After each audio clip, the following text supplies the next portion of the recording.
First we find Isabel.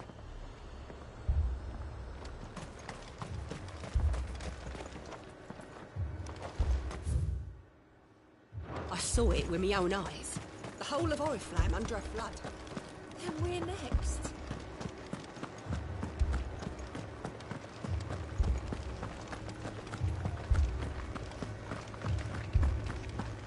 I can't do it. I can't. But you can.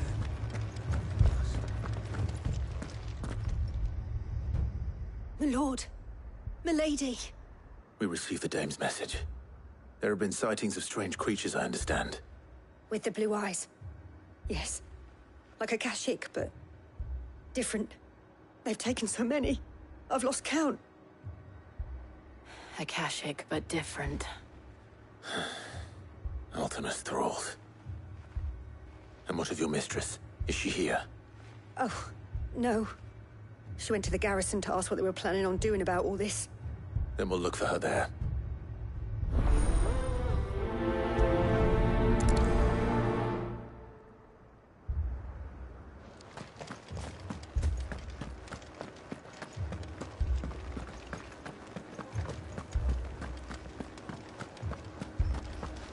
We could leave.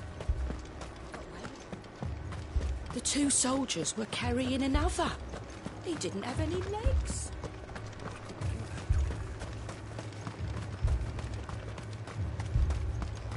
Madame, please!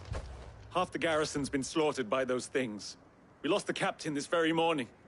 We've tried requesting reinforcements, but there's been no word from the capital or the Dominion in days! What more would you have us do? I would have you do your duty. Those at the Vale look to me for protection. And protect them I shall. Because they are my charges, and that is my duty. In case you have forgotten, the people of this town are your charges. But more than that, they are your people. Your sisters, your brothers, your lovers. So you have a choice. Lay down your sword and watch as they are slaughtered, or take it up and do what is right. She speaks the truth, you know. This here, it's all we have. It's all that's left. What we have left is our lives!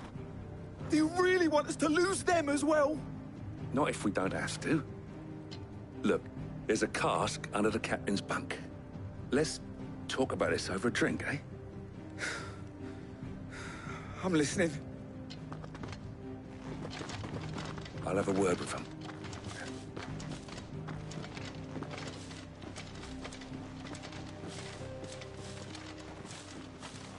Ah, Clive.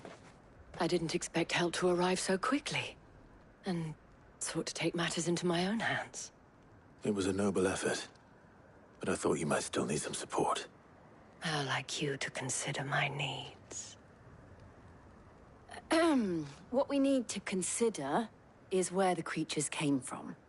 The way the survivors speak of them, one would think they appeared out of thin air. And perhaps they did. It's hard to know what to believe these days. We'll talk to the survivors.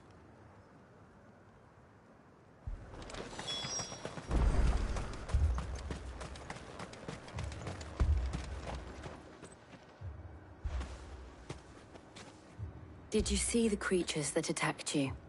Creatures? Yeah, They came out of nowhere. They went for Joseph first, then me, and then they were just gone. Do you remember where you were? On the road from Oriflamme. We just passed Moor when... Where's my Joseph? It's all right. Just rest now.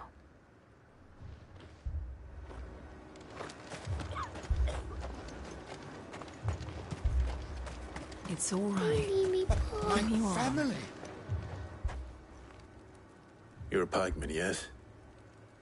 What happened? I've got family in Moor. I heard the flood was spreading, so I went to see if they were all right. And a pack of them glowing things found me in the meadow. I ran for my life. I never did get to the village. Leave that to us. At least we have an idea of where the thralls might be now. We should head for more.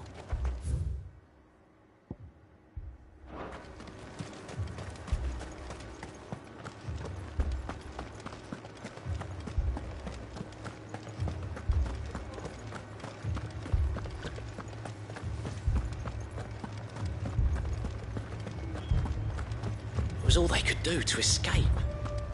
They just left the bodies there in the flood.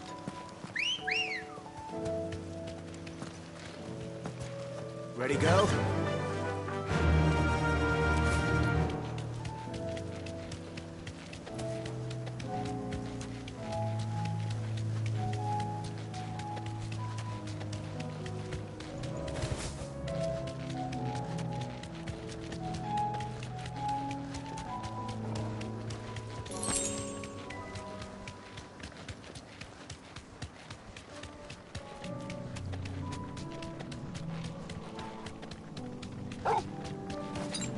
As you're all ready.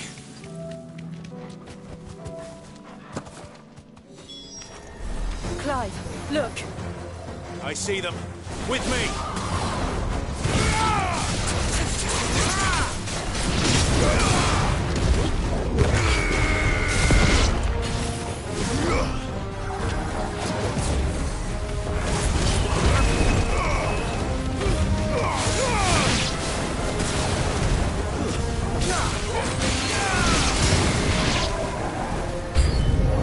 Should I prime?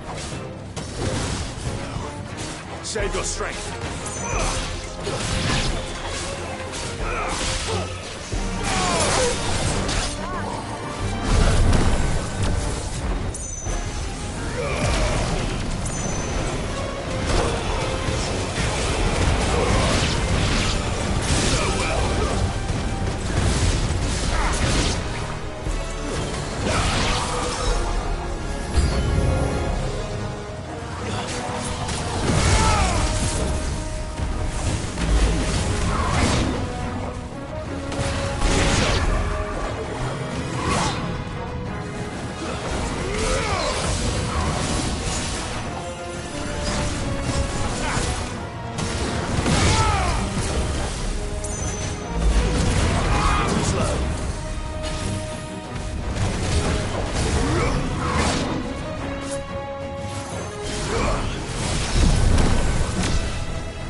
Do you think there are more?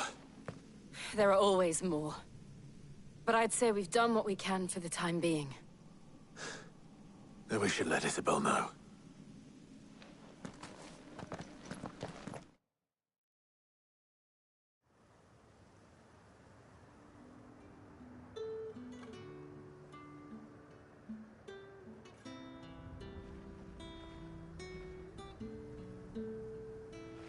You have the town's thanks.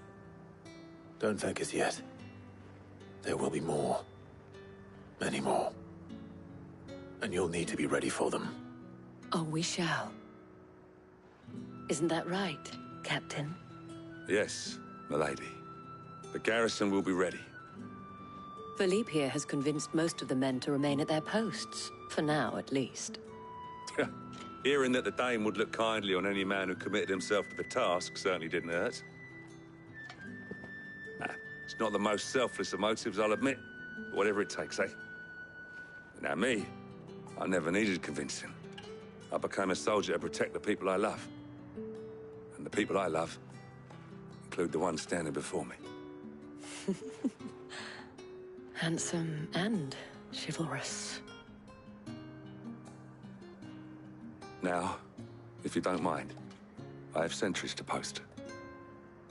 Milady.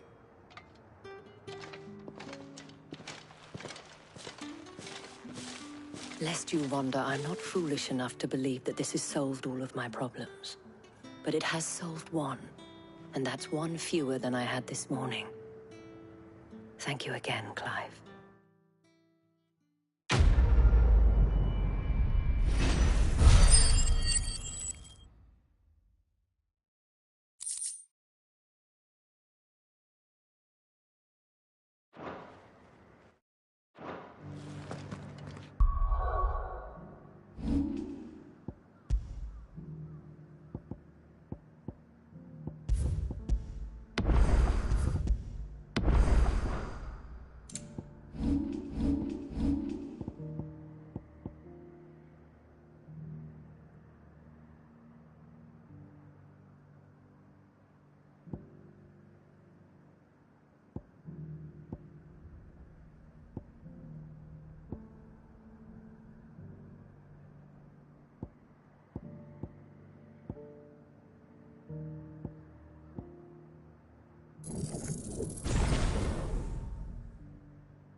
guys are all ready.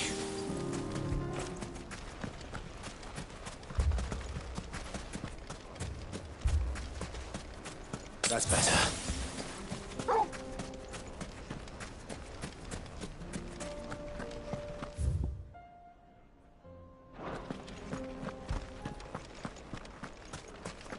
My shop. Why would anyone... If I had my pickaxe, I would... All my finest pieces. All that hard work. Are you looking for something in particular? Here you are. Thank you for your custom.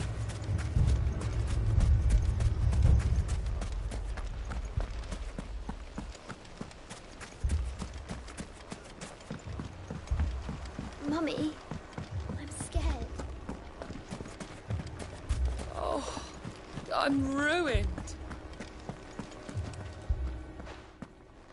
Sid. Oh, your new companion appears much more formidable than your uncle. Should I be worried? You haven't been introduced. Jill, Clive has told me much about you.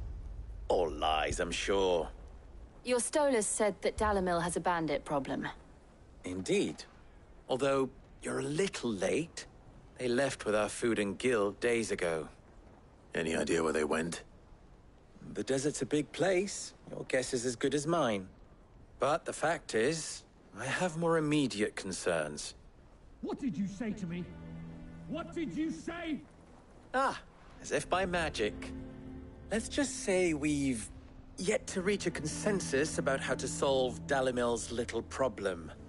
And at this rate, it won't be the actions of the bandits which prove to be our undoing. It will be our own.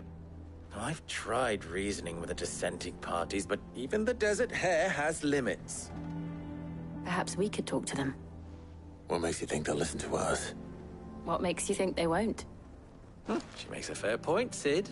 And you won't have wasted much of your precious time if you fail. They're just across the courtyard.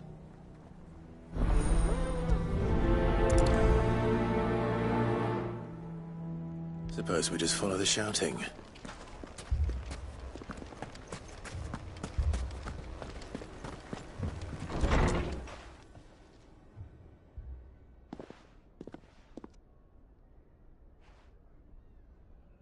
You wouldn't talk like that if it had been your men whose throats were slit.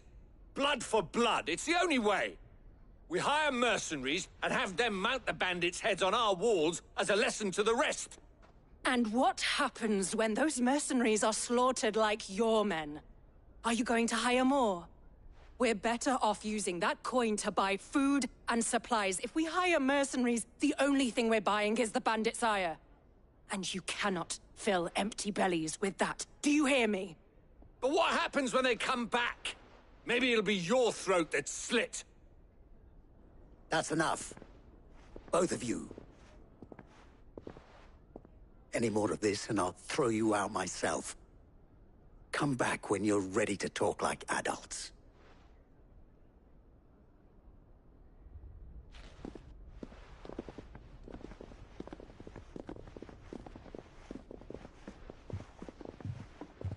Victor. What's he doing here? Sid. And Lady Jill. What brings you here? I was about to ask you the same thing. Costness is in chaos, and the markets have all but ceased to operate. The Briar's Kiss here in Dalamil is the only place I can reliably obtain supplies. I was here to do just that when Master Lubor told me of his troubles. He thought I might be able to talk some sense into these fools. But if you're here, I suppose his patience must be waning. Who are those people? Those were the thorns in Lubor's side. And the reason this place might be headed the same way as Costness. It's these accursed skies. The darkness is enough to drive a man to madness. Or an entire city, for that matter. We're still working on the skies. But in the meantime, perhaps we can find a solution to Dalamil's problems. I hope so. For all our sakes.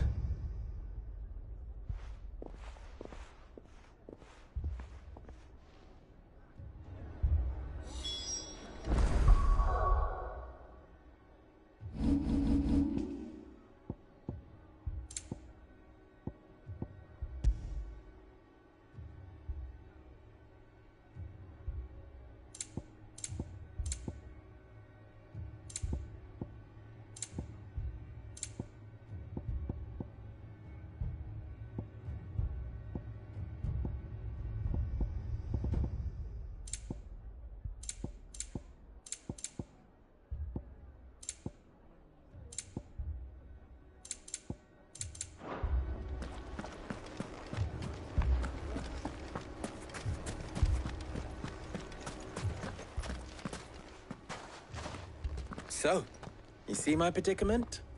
What I saw was a room full of people who were angry and afraid. And with good reason by the sound of it. But if left to smolder, that anger and fear could set the entire town alight.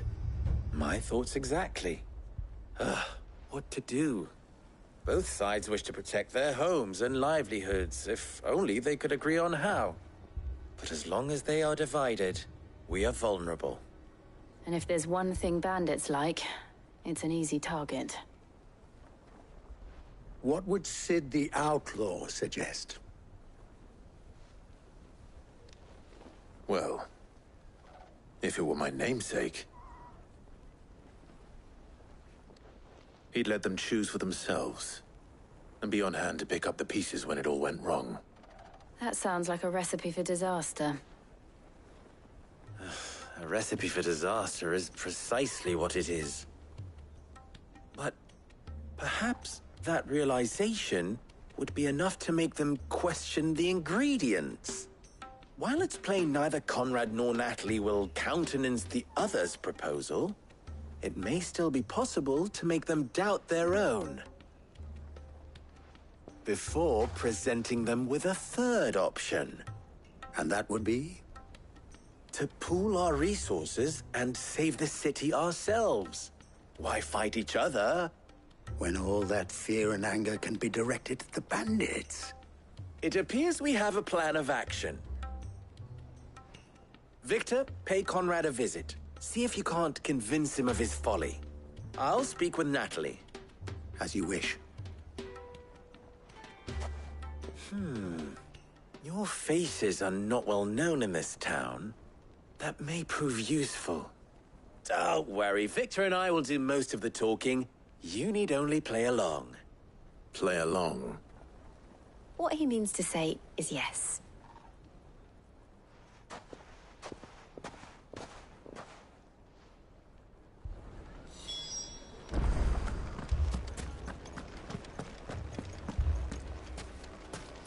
Picture it, Conrad. Your own city.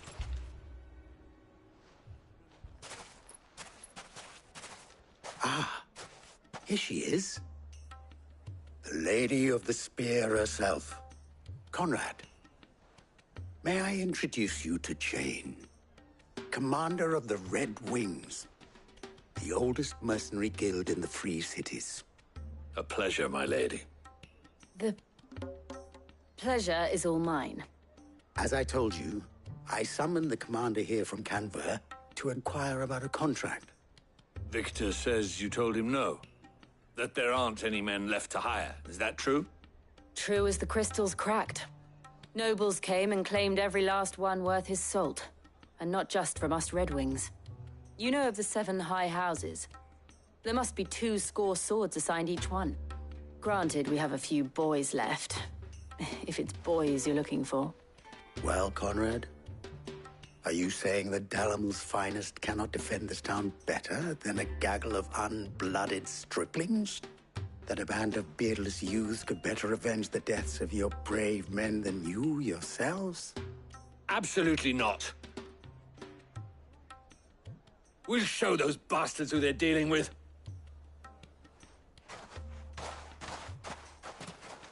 I can't believe that actually worked. Conrad's not what you call the brightest candle in the crypt. And there's a reason why I had you do the talking and not Sid. Well played, my lady.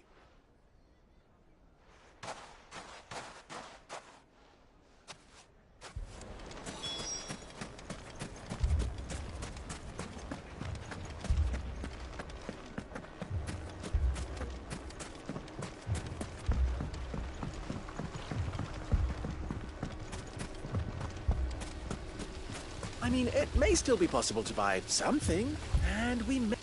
Ah, here he is now. Natalie, allow me to introduce Lord Underhill of Randalar's prestigious League of Merchants. Lord Underhill. At your service. Underhill? I was just telling the good lady of our conversation, my lord, and how you were lamenting the state of the capital's stores.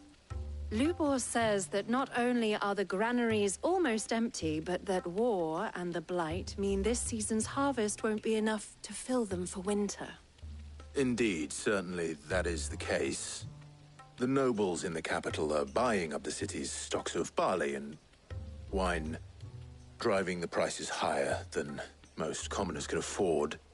It is only a matter of time before the peasants revolt. It is worse than I thought. If what Lord Underhill says is true, I fear we have little hope of supplementing our stores, meager though they regrettably are. And while I applaud your endeavors to dissuade our more bellicose citizens from seeking vengeance, I sense Conrad is not wrong in his assessment of the bandits' likely return. Which means that now, more than ever, we will need to secure what little we still have. Food, weapons, herbs, everything. If our humble town is to endure not only this hardship, but those that are certain to follow, we must stand united. All right. If it will help to protect my home, I'll do it. But you needn't have gone through this charade.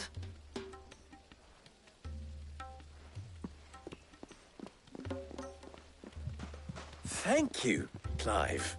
Your performance was nothing if not workmanlike. She saw right through it.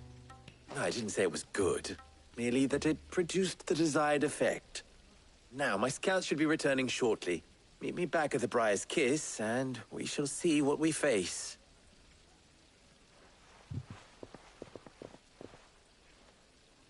I'm not convinced our roles in this ruse were entirely necessary. I don't know. Conrad seemed quite taken with you.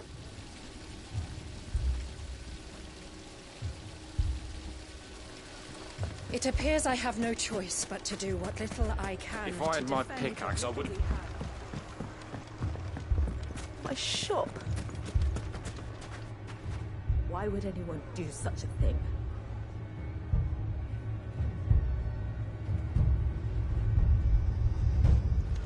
Oh, I'm ruined.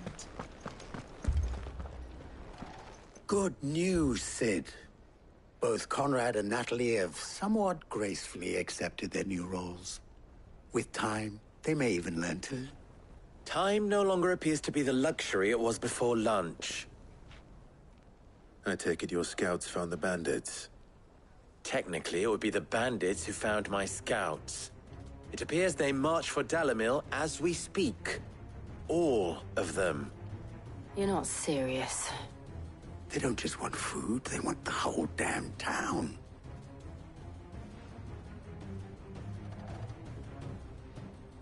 I have a favor to ask. I'm told the bandits march in two groups, one from the south and one from the desert, in a move doubtless intended to stretch our already gossamer-thin defenses. Very well. Jill and I will meet those from the desert. But what of the rest? The rest, my friend, the city shall fight.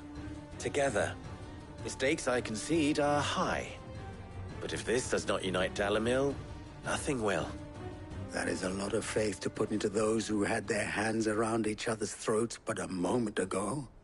Then it will be for us to see that their hands are kept occupied. And I do mean us. I thought you might say that. We'll hold them off for as long as we can. And we will do the same.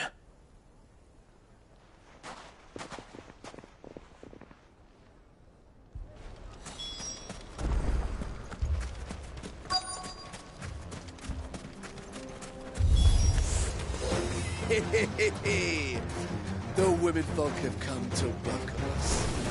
I'll take that one. He's all yours.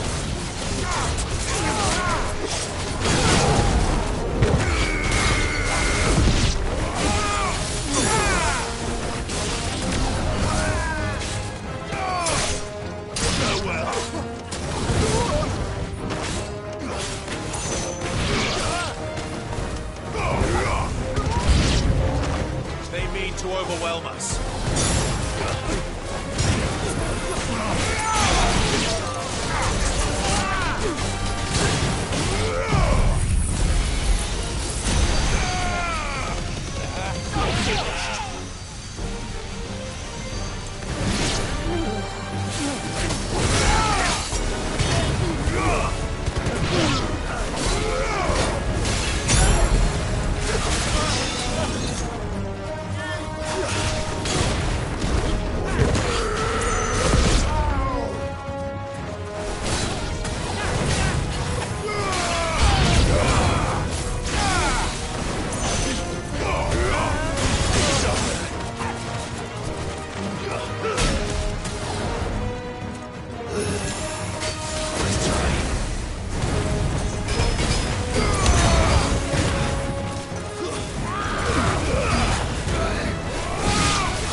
The townspeople.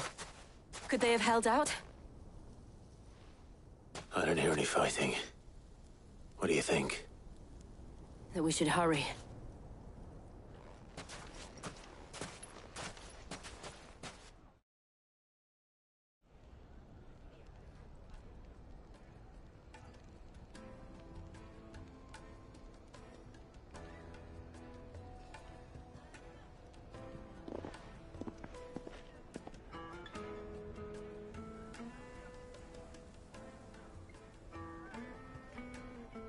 Natalie, I owe you an apology.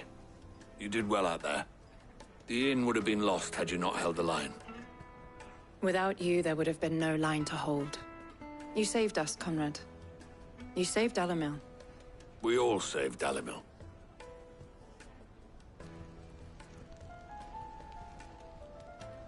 Conrad seems to have had a change of heart. I'd say they both have. I take it from your presence that our visitors from the desert won't be joining us either. Pity. The plan worked, Sid. Granted, it only took an army of bloodthirsty bandits at our gate. Calm now, Victor. Why quibble over the details? We are united, and that is all that matters. As for you, Sid, you fight considerably better than you act. I'll take that as a compliment.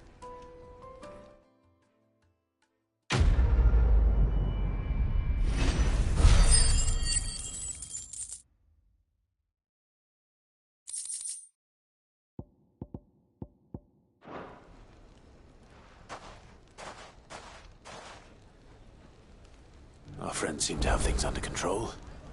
For now, at least.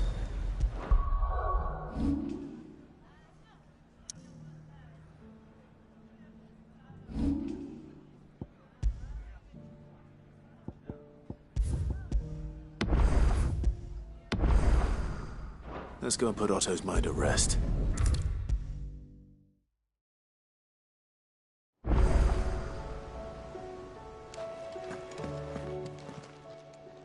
Oh, I wasn't expecting you back.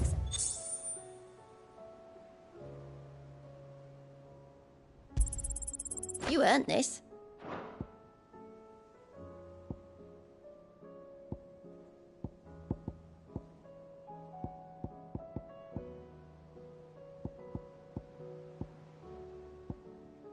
Best of luck out there, Sid.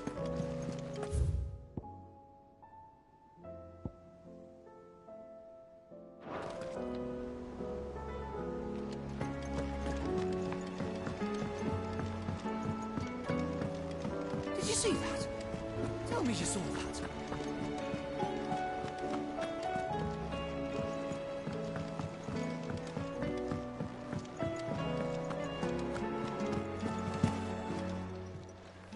Clive. If you're gonna buy something, be quick about it.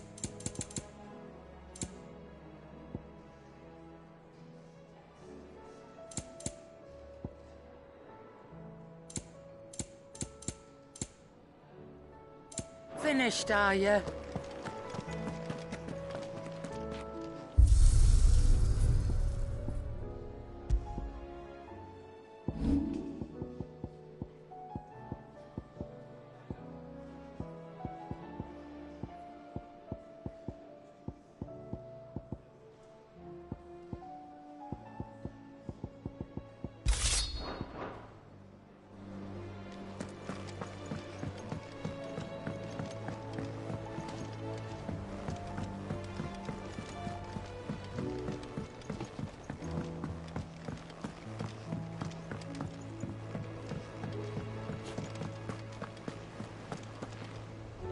Was wondering when you turn up. Had owls from all our friends thanking you for your timely intervention. How is it you always manage to arrive at just the right moment? Luck, I suppose. Any word on the rest of the realm? Let's see. Storm's still crying out for mother crystals. The nations are still in chaos. And the skies are still the colour of a kick in the kidneys 2 days on. So... Right. Clive, we knew this was going to happen. Well, not the bleeding skies part, but you take my point. Now's not the time to second-guess yourself. Now's the time to visit the infirmary. Taya says your brother's awake. Thank you, Otto.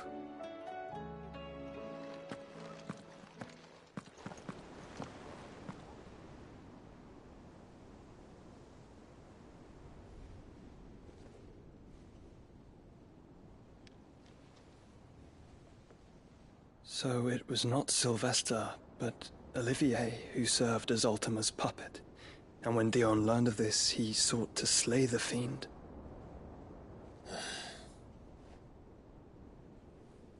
Only for his father to take the spear that would have freed him.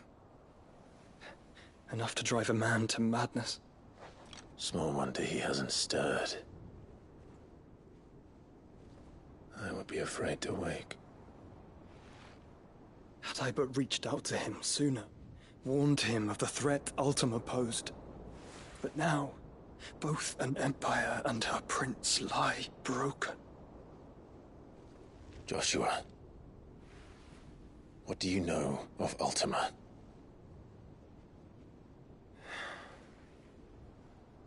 Very little, I'm afraid. Despite my best efforts.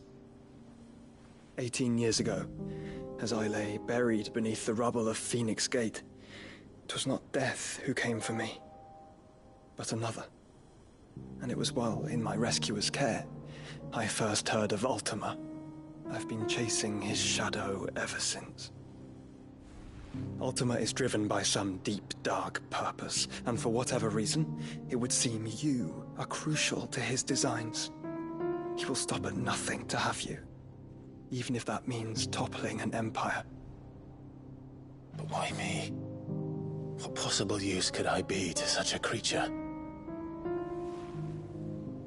That is one of many answers that have eluded me.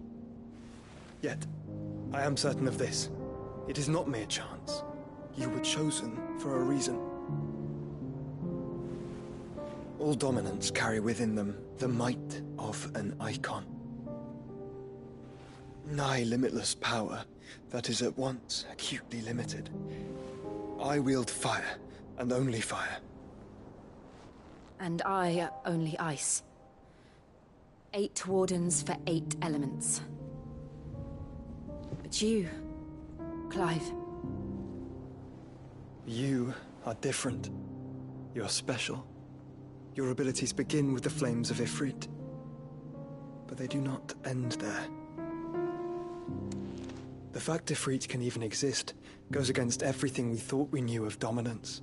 Perhaps Ultima has been waiting for one such as you, whose potential is truly limitless. I've encountered that thing several times now. If it or he, as you say, needs me, why hasn't he claimed me as he did the boy? Were I to hazard a guess, I'd say the two of you are somehow incompatible. His mind not properly attuned to your body.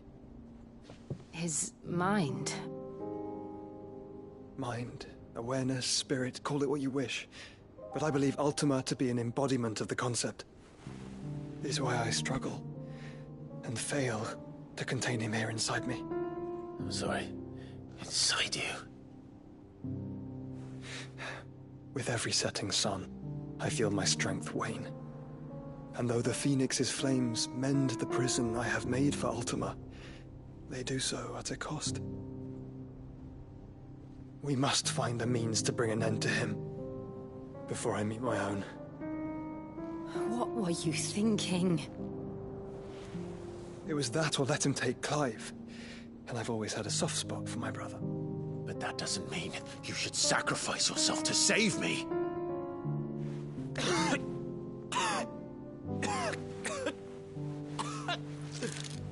Joshua. Clive, it's Gav. There's an army of Akashic at the gates of Canver.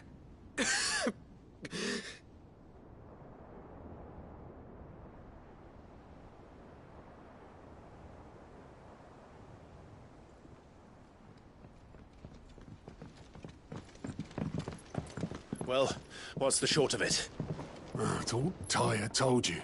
The capital of the Free Cities is under siege by an army of monstrosities. The City Guard are doing their best to stem the tide, but numbers ain't on their side.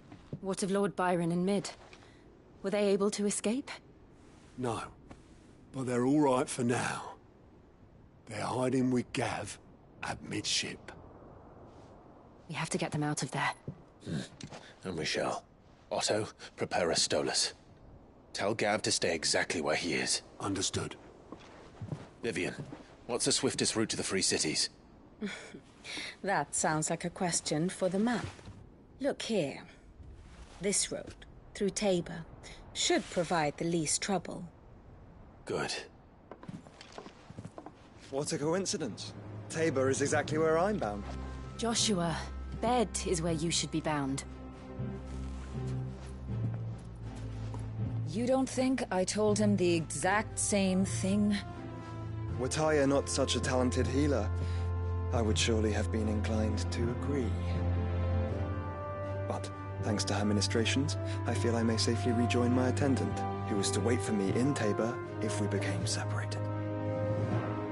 All right, we travel together. Clive.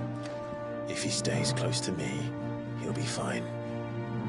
Thank you, brother. I'll look after him.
Seems the hideaway's lost its appetite.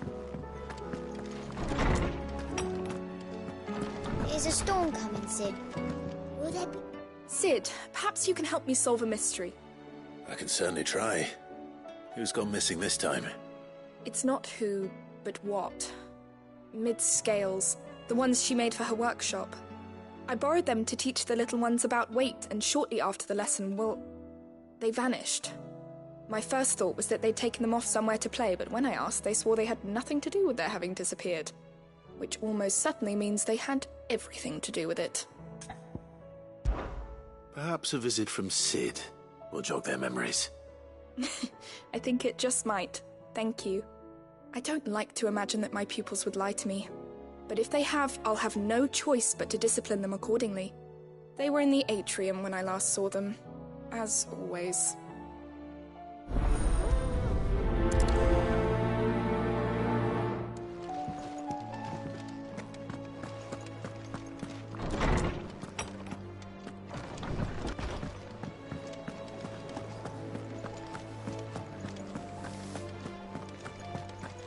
Did you see the pair that got hauled into tires? Aye.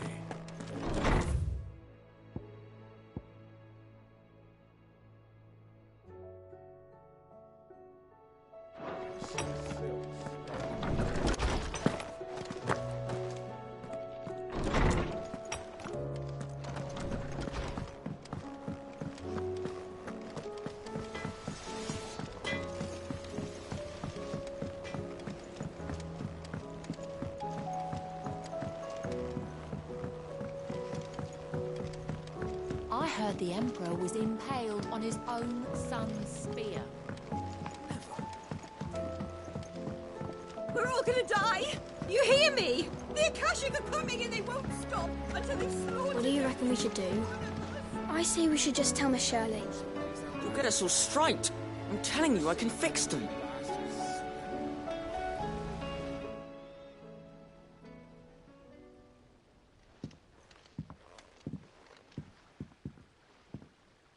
Sid! Hard at your studies, I see. And what is that? It's not a set of scales, is it? No. Of course it isn't. Well, not anymore, it's not. Oh! And just how long hasn't it been one? We're sorry. But we didn't break them. We dismembered them. Just like Miss Mididol showed us. Miss Mididol? And why would she have you dismembering her creations? Because that's the only way to become a ninja-neer. Miss Mididol said, the best way to see how something works is to take it apart and put it back together again. Well then, your work is already half done. Carry on. About that. The taking apart was easy enough, but it's the putting back we can't work out. Speak for yourself. The heavy thing goes at the bottom.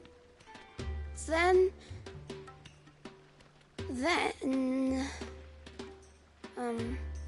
You three need to learn to take responsibility for your actions. So let's have a look at these parts with fresh eyes, shall we?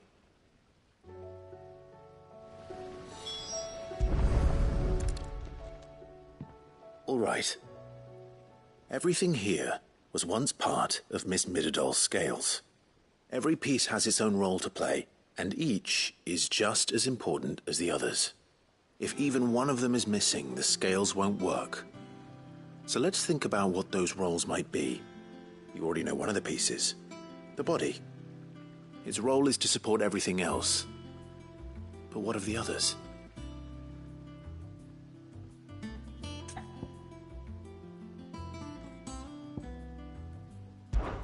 These round parts are called the pans. You all know what a pan is, don't you? I do. Molly uses them in the kitchens to fry bangers. But these aren't for frying bangers, you idiot. They're for weighing stuff. But what if I wanted to weigh Goots? I don't think he'd fit on that little thing. Probably not. What are the chains for? Holding the pans up? Well spotted. Which means something must hold the chains up in turn.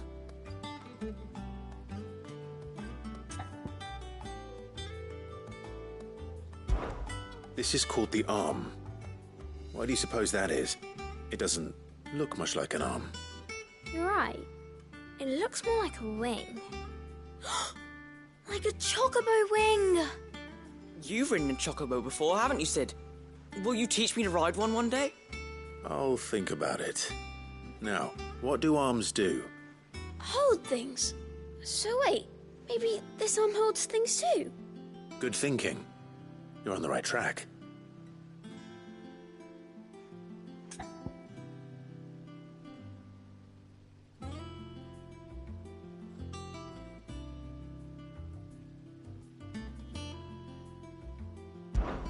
This tiny piece is what's called a cogwheel, or gear. Have you ever seen one before? I have. Miss Midadol's dungeon is full of them. Most are on the floor. She puts them in all her inventions. They spin round and round and round and round and... That's right. They're very useful when you want to make things move. Do you remember if there was anything on the scales that moved?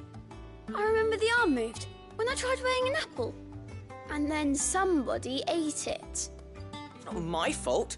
You shouldn't have tried weighing it before lunch. We know what part's supposed to move and how it's supposed to move. So, let's put the pieces together first, see what doesn't move, and then stick the cogwheel to that. Not a bad idea. You see? It's not so difficult. So, now that we've taken stock of the parts and learned what they do, what do you think? I think we've got it. Then here's what we'll do. You tell me what goes where, and I'll put the scales together. Well, obviously you need to start with the body. All the other pieces fit onto it, don't they? And the arms go on the body, just like real arms. Or wings, if you're a chocobo. And then the arms hold the pans by the chains. Very good. Let's see if that works. Ah, all finished.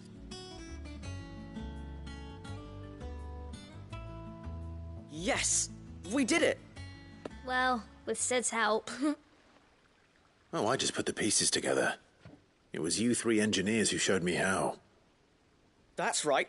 We're Miss Midadol's hares. Her hairs? Yeah, hares for the future. She's showing us her secrets now, so we can help out the hideaway when we're older. What do you think, Sid? Are we almost ready? With a little more help from Miss Midadol and Miss Shirley, I'd say it won't be long at all. You hear that? It won't be long. Until then, though, do try to be honest with Miss Shirley.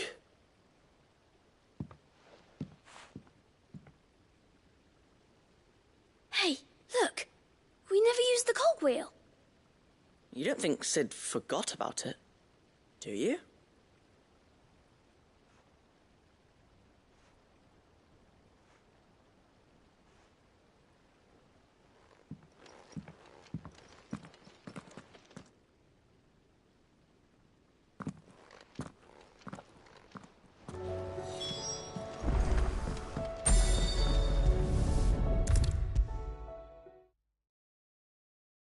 Is a storm coming, Sid? Would it? Well, did you solve the mystery? It was as you thought. The children had the scales, or the parts of them at least. They dismantled them to see how they worked. Oh, no, Mid will have my head. Thankfully she won't. This might even have been her idea. Although I was the one who ended up teaching the lesson. I'm so sorry, Sid. I know how busy you are. I shall see that the children are properly punished. Please, there's no need. Mid seems to have taken the three of them under her wing. She's even calling them her heirs. She'd have them follow in her footsteps. And her father's. I see. Sid, do you know why Mid has been spending so much time at the hideaway of late? She told me it was because her studies have been interrupted by events in Canva. Is that not true? No, it isn't. The university offered her a commission. In exchange for full tuition, room and board, they asked her to oversee the design of several new war engines. To anyone else it would be an opportunity, but to Mid, who lost both her parents to war. It was a bitter pill. One she was none too keen to swallow. But that should come as no surprise. She's only ever cared about bringing people hope. The very last thing war can be said to do. Which explains her heirs. She's working to give them a better life. And so should I. What's the odd engineering lesson? Oh, you've given them far more than that. And I'm sure they're very grateful.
Seems the hideaway's lost its appetite.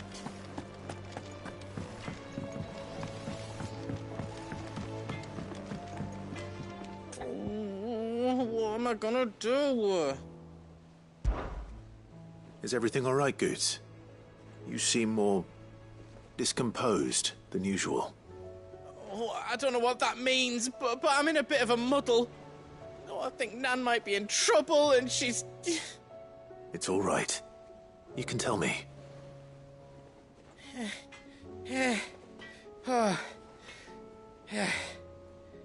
There was a trader came by. One of our usuals, like. Said he'd heard some rotten rumours about her down Dalimil Way. Folk are saying she's been selling to bandits and cutthroats and that. I mean, she's fond of a chance to make a coin or two, aye, but she'd never do business with baddies. Especially not the kind who go hurting people who haven't done out. I wanted to ask her about it myself, but I'm scared she'll give us a tongue lashing. She'd never give your tongue a lashing, though, would she? Don't worry. I'll speak to her. Oh, thanks, Clive. You'll let me know what she says, won't you? Of course. I'm sure it's all just a misunderstanding.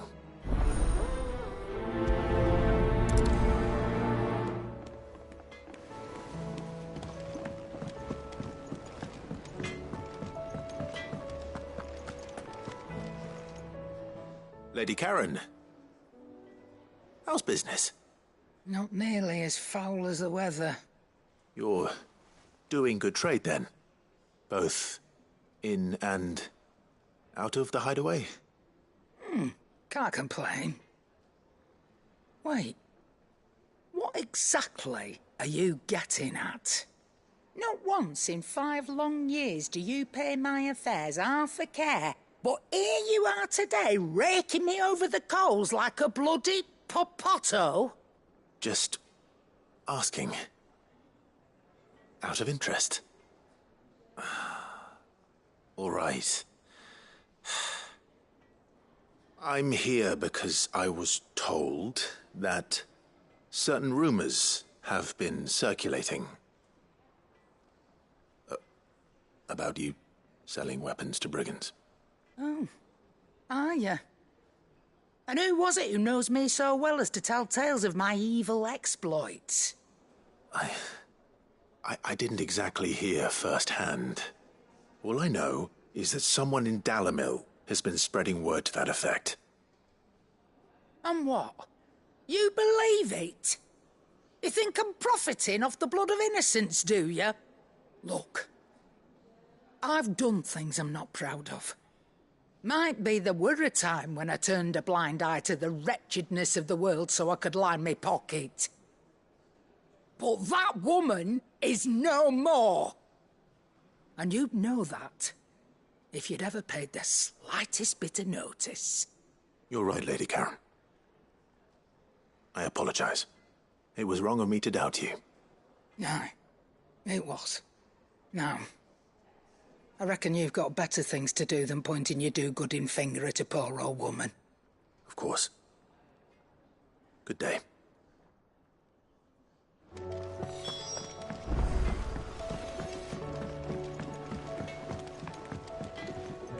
I spoke with Lady Karen. What did she say? That the rumors were unfounded, and that I was a fool for thinking they might hold any truth, along with some other things that made her feelings clear. And while it sounds like she may have done things she regretted in her past, she says those days are behind her. Oh, well, that's good. I knew Nan wasn't caught up in out bad. But why would people say she was? What did she ever do to them? It's not right. No, it's not. But people do things for all sorts of reasons. Perhaps we'll never know. Well, I'm going to find out. That trader, he said they were all talking about her in Dalimil. So that's where I'm going. I'll find someone who'll tell me, you'll see. Are you sure that's wise? Whoever's spreading these rumors means Karen ill. Oh, right. But that's why you'll be coming with me, isn't it, Clive? I suppose it is.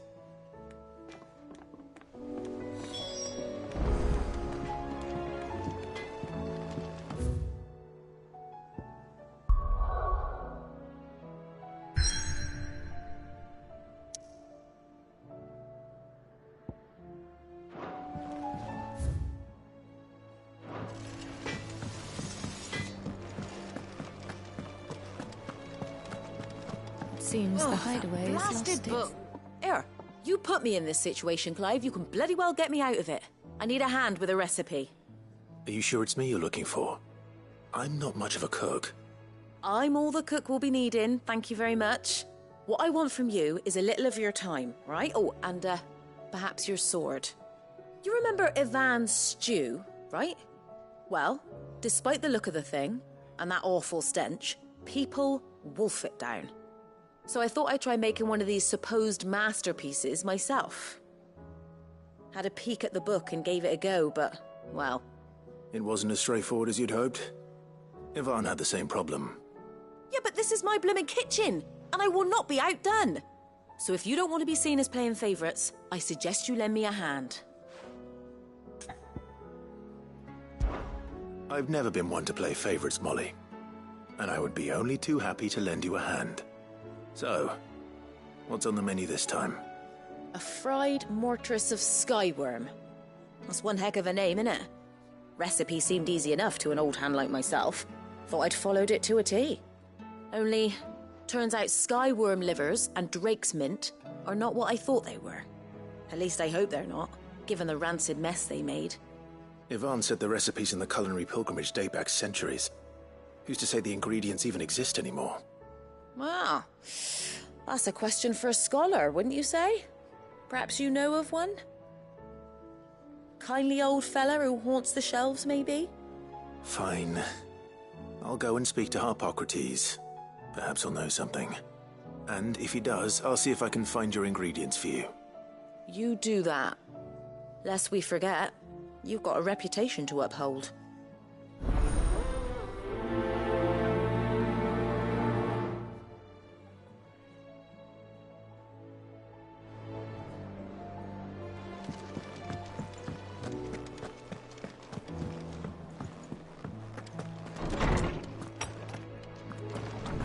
storm coming, Sid?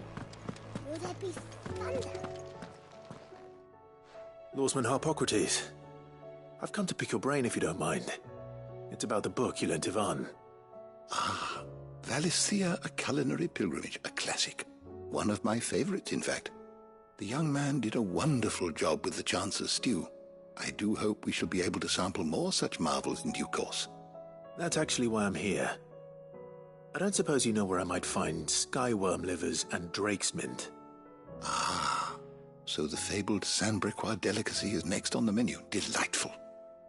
The descriptions of fried mortress never failed to make my mouth water. Now, skyworm is a somewhat antiquated name for the wyvern, their ground livers being the paste from which the mortress is made. Dragon livers. How very Sambriquois. One would have thought the disciples of Bahamut would have a touch more reverence for their icon's brethren, but apparently not. I believe the specific dragon the recipe demands is the blueback wyvern, said to be the very color of the sea beside which it resides. So we know where to look for our liver. But what about the drake's mint? Saint's bonnet in contemporary parlance, a herb which grows along the North Reach coast. I gather that one can locate the cheerful yellow flowers by their heady scent alone, so I'm sure you'll have no trouble finding them. I may add that people once believed game was best served with the flora that sustained it in life, in which regard fried mortress of skyworm is undoubtedly a typical dish of the time. Meaning that if I find one, I find the other. To Northreach, then. Best of luck, Clive. And do save me a bite once the dish is complete.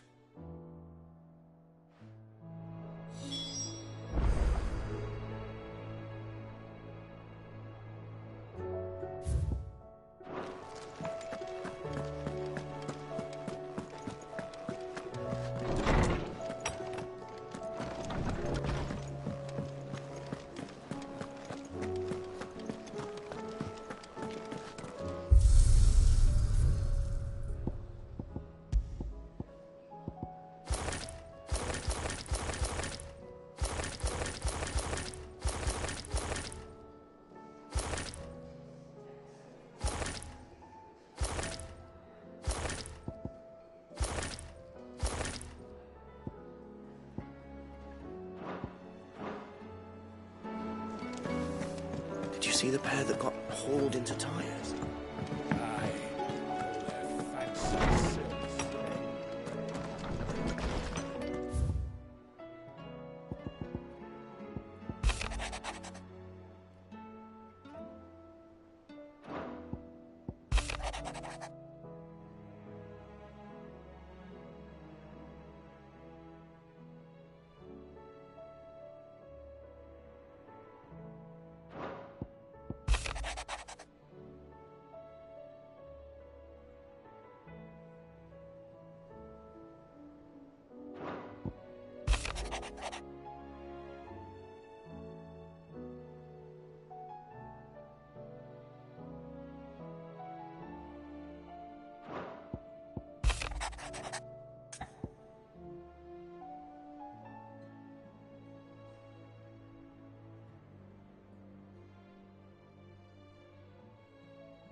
Rutherford. Wasn't that the name of my uncle's manservant? Why would he be at Martha's Rest?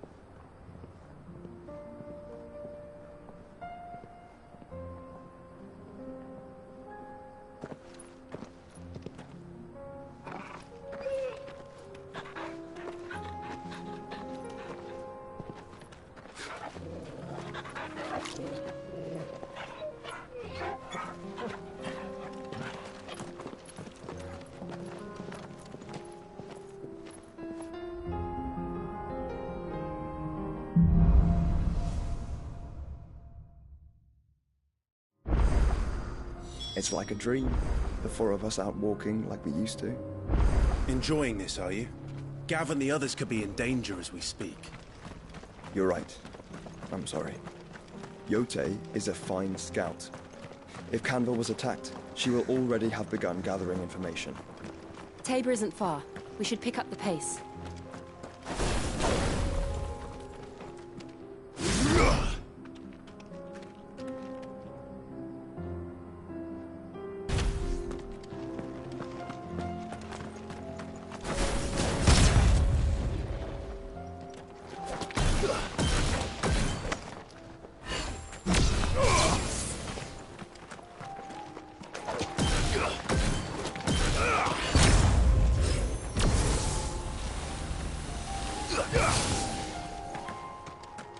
We can use the ruins to cross the ravine.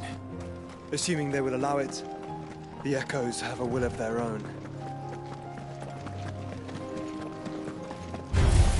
All right.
Tell us about Yote, Joshua.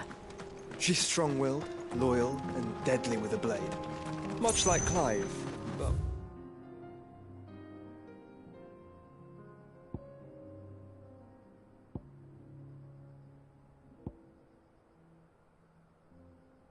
with better manners.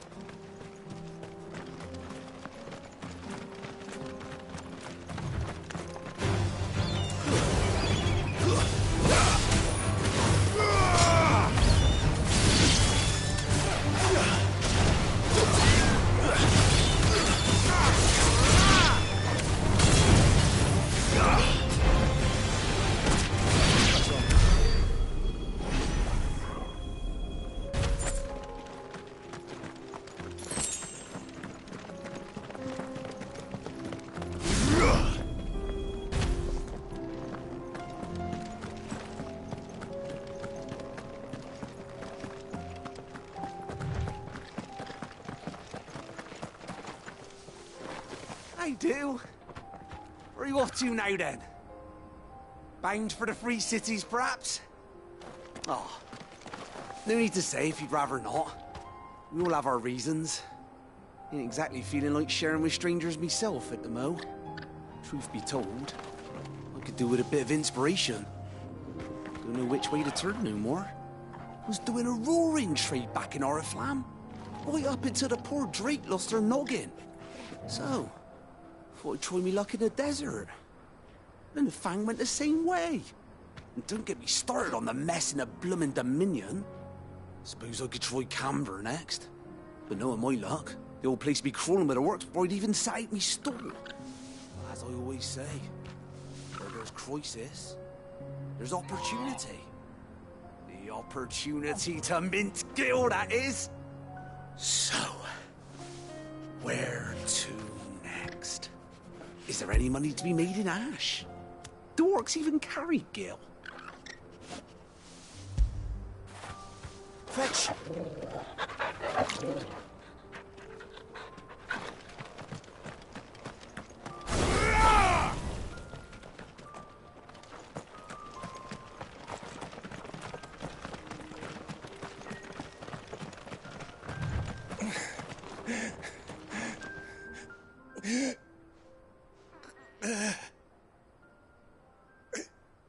You're injured. What happened here? Where are your comrades? Ether flood. Up ahead. It swallowed our camp while we slept. My own men did this. Turned every last one of them. There's a village not far from here. Tabor. The people were kind to us. It's only a matter of time before they won't stand a chance. We can't let those monsters reach the...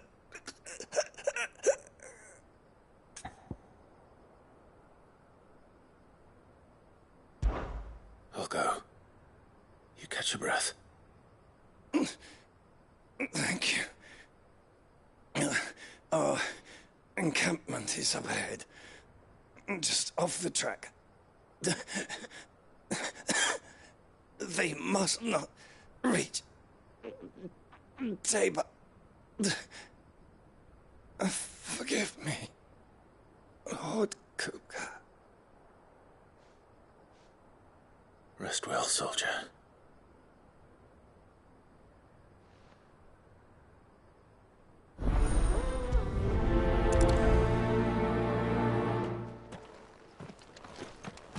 You said the encampment was close. Let's hope the Akashic are still there.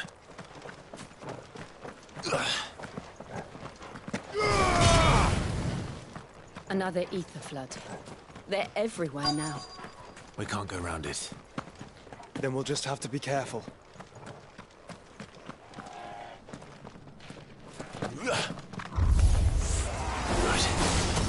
Got here in time.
Is someone there?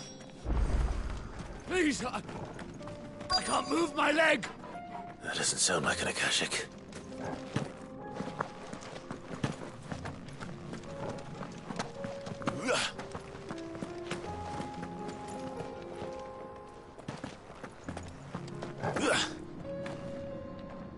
You're with the battalion? I am. I heard the fighting. Are the others? Taken care of. One of your brothers in arms told me what happened and asked for help. Another survivor? Where is he? Tell me. His wounds were too deep.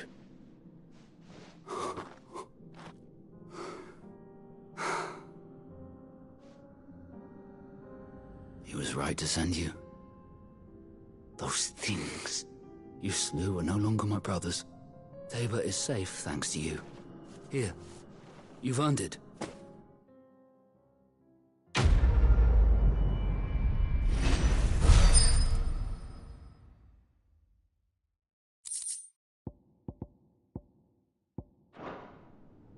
You seem familiar. Have we met? You must have me confused with someone else. Wait. That scar. Son of a whore. You're Sid. I was there, in Cosnis, when you killed my brothers. I was there in Rosalith, when you killed my commander. My war with Hugo Kupka is over. I bear no ill will toward those who followed him. And what of my ill will? Coward! Draw your steel. Lord Kupka shall be avenged! When your wounds have healed and your head has cooled, come and find me if you must. Though I hazard your life would be better spent in service of those who need it. Or have you forgotten your oath to the Republic? My oath? What would you know of oaths? I know how hard they are to keep. Which is why I'm giving you the chance to keep yours. No. I won't be deceived. Lord Kupka told us of your crimes. You are an outlaw. A murderer, not some man. Like you or anyone else. I am nothing like you. But if you're not gonna kill me, then go. Leave!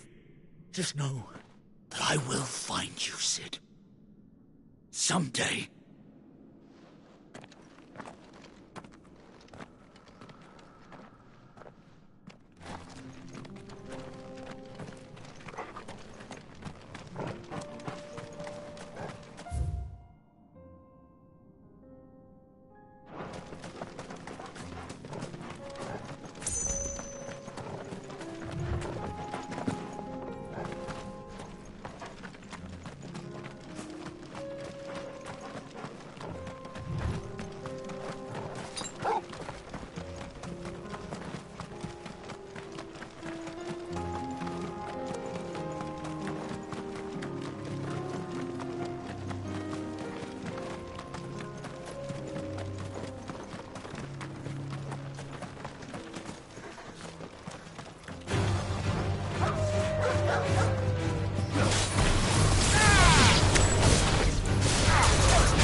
We're nearly there.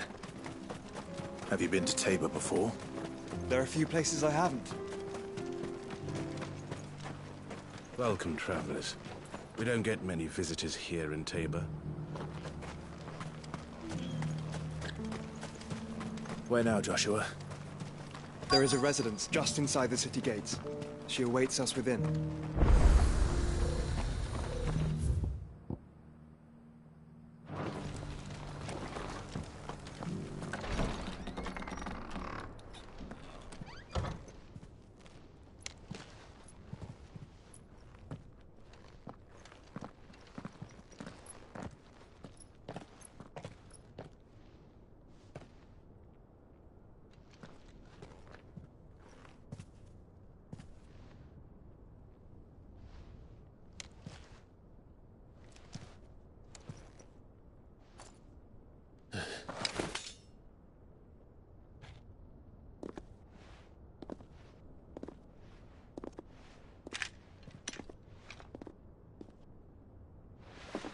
My Lord Marquis, it is an honor.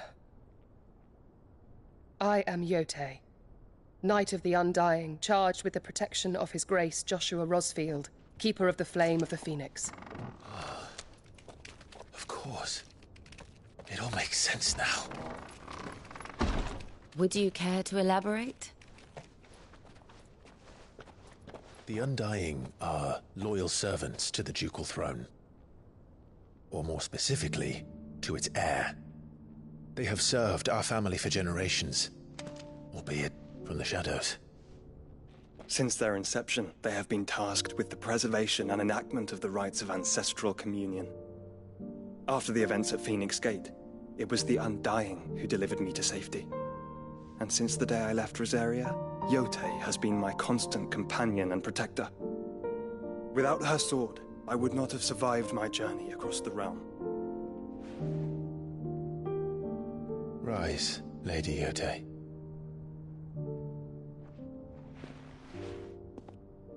You saved my brother. I owe you a debt I can never repay. I but did my duty. Come now. Tell us what you've discovered. Your Grace. It is as you feared. The vessel we spied off the coast of the Crystalline Dominion on the night of her fall. It was the Einherjar. Beyond any doubt. The Black Galleon.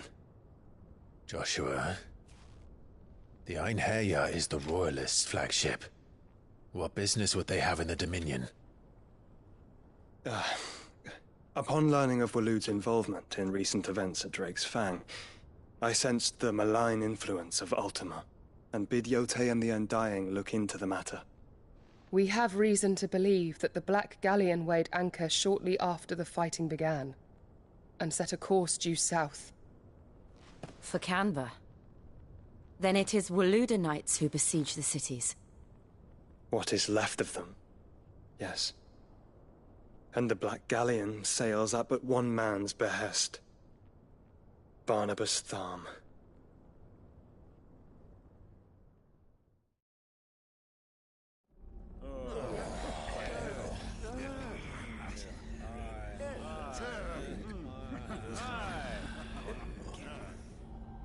But are we truly safe here in the Agora?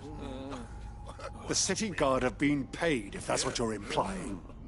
All the more reason for them to run. Well, you are free to leave, Lord Minister. Markets abandoned, warehouses aflame, blackened hulls choking every port in the capital. Canva is ruined. The realm teeters on the brink of chaos, and all you can think about is commerce! Forgive us! We were not aware Dhalmekia now subsisted on charity! How dare you!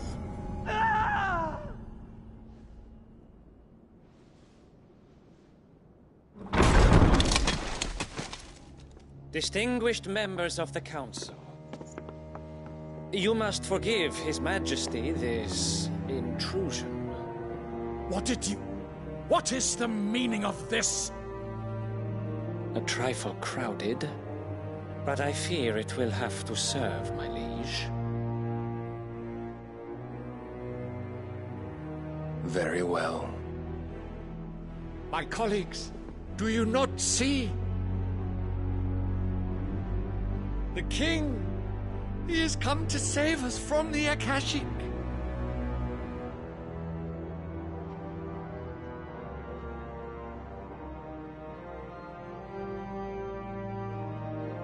He is a gift from the heavens, divine intervention, our very salvation. And of course, if it is compensation he requires, we would be most willing to negotiate a fair price for services rendered. Fools! Your ignorance unbecomes you. Your Majesty, correct me if I'm wrong, but I would swear that the fiends washing the cobbles of Canva with the blood of her citizens wear the colors of Waloed. Ha! So you do not deny it. Guards, fetter them, and see our guests to the dungeons!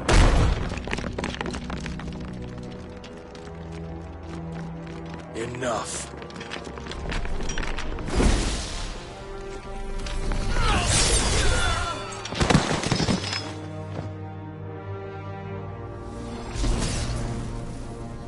Pathetic creatures.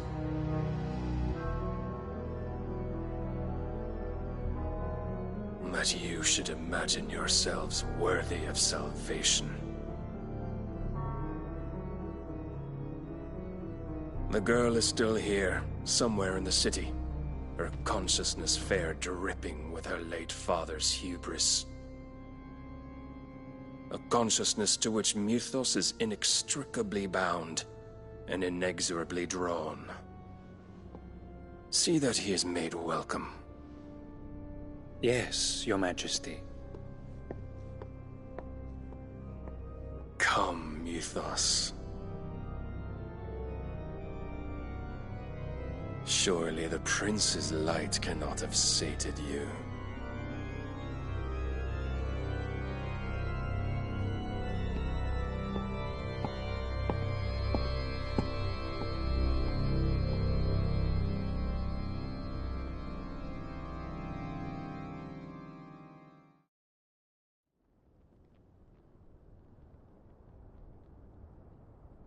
So then, how long has Waloed been under Ultima's control? How long indeed? Based on what we know of Barnabas's actions, I would guess some few years, mayhap more. But to what end? What does Ultima want? The tapestry. Show them.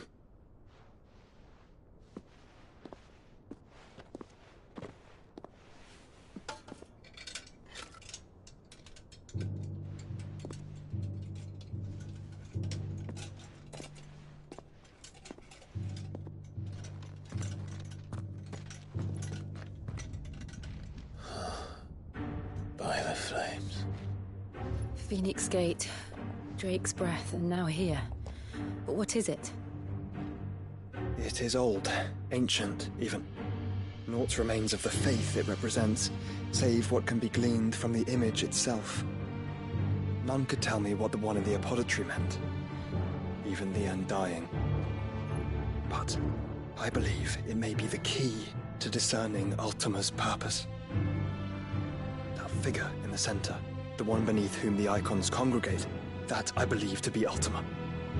He is a god, or at least godlike, his very existence beyond our ken.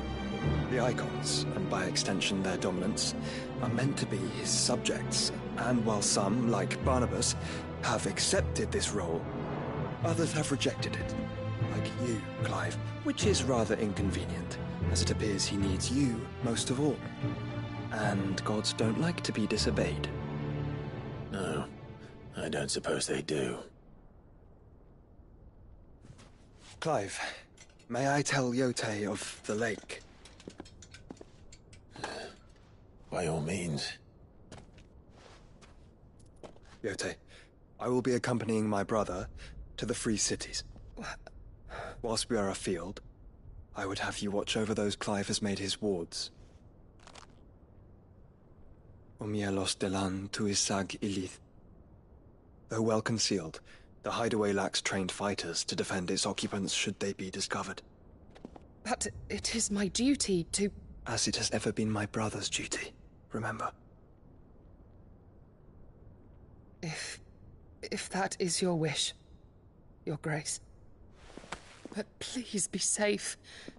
If aught were to befall you,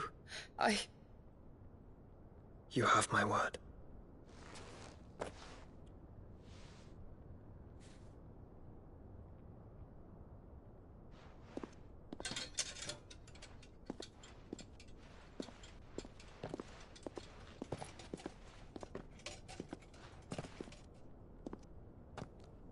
Farewell, my lord, my lady. We are in your debt, Yote.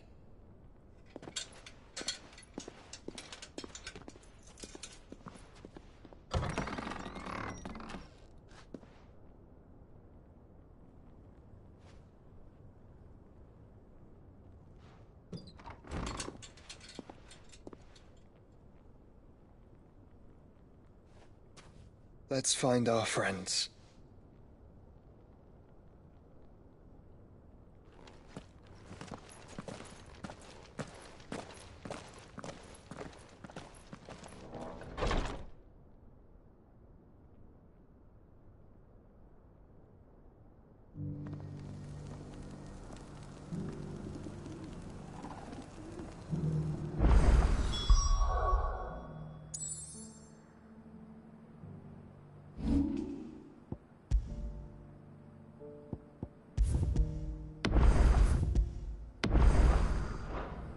It's plain. She cares for you very deeply. And I her, which is why I had to let her go.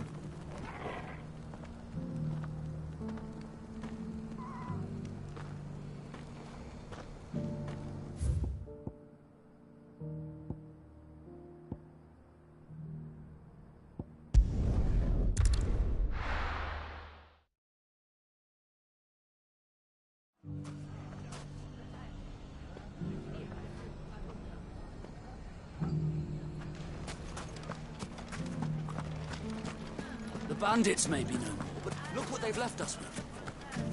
Got a hard time bringing this. It shouldn't be too hard to find goods. Are the bad men going to come back?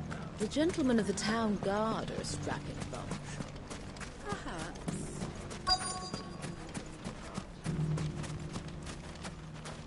Could be I know something more. What's it worth to... Hey, Clive, listen! I found someone who says he's heard the rumours about Nan. Have you? Go on. Tell him what you told me. All right. It's like I said. A wizened old crone by the name of Karen's been selling steel to whoever'll pay her price, be they knight or knave.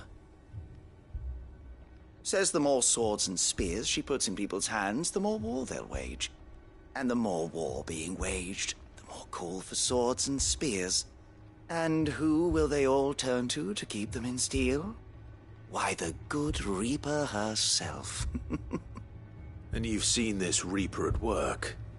Aye, it just so happens I have. You'll find her right here plying her trade most days. Here in Delamil? Where exactly? She has a stall here in the market, but if you're not the patient type, you can probably find her at her storehouse on the edge of town. But it'd be a bolder man than me that braved that particular nest of vipers. Feeling bold, traveler? I hope so, for your sake. Now, if that's all, I have places to be. Sorry to have kept you. You don't think Nan's the Reaper, do you? Well, unless she's discovered the secret of how to be in two places at once. Eh? What do you mean? Lady Karen hasn't left the hideaway in weeks. So who has been running this stall he spoke of? Good question. I'll go and have a look. And I'll visit this storehouse on the edge of town. All right, but be careful, Clive. You too, Goots.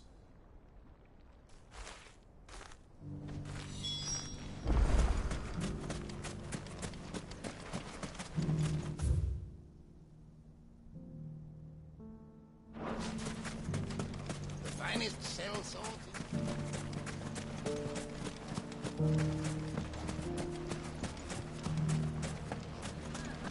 The gentlemen of the town guard are a strapping bunch. Perhaps. But the gentlemen of the League of Merchants have deeper pockets.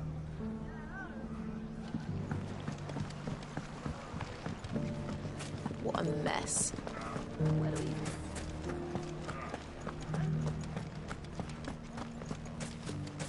we... You fought very bravely.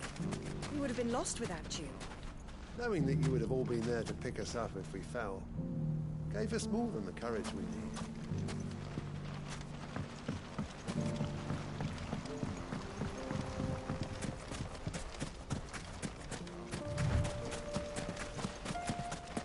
Time to brave the Viper's Nest.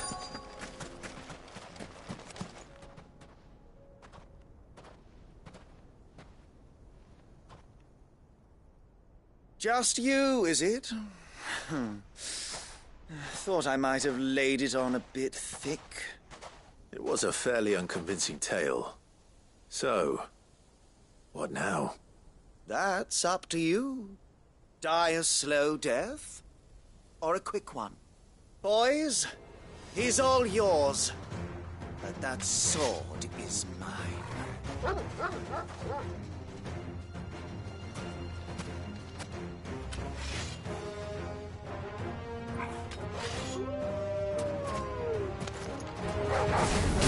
Leave now and we can pretend this didn't happen.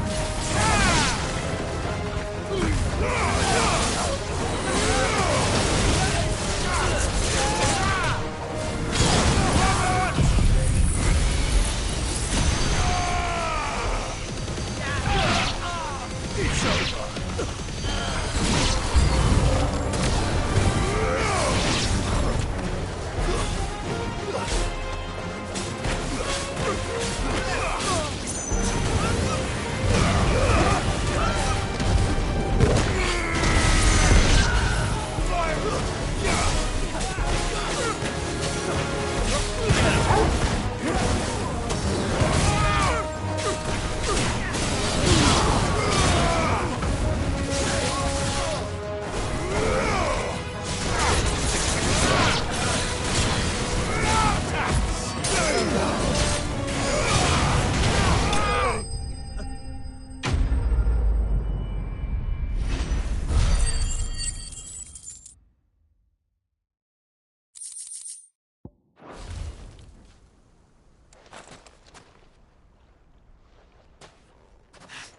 Oh, you've done it now. Go on. Tell me what I've done. When the Borgwyn finds out you've killed his men, he'll have your head.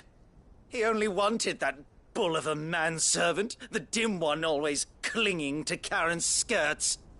You weren't even supposed to be here. Who the hell are you, anyway? What were you going to do to him? The Borgwyn wanted him to get to Karen. I was only supposed to point the lamp in the right direction once he arrived in Dalamil. But then you turned up. Well, go on then. If you're going to end me, end me. You're not worth the effort. Now be gone, before I change my mind. Fucking coward! I need to find Goots. Right now.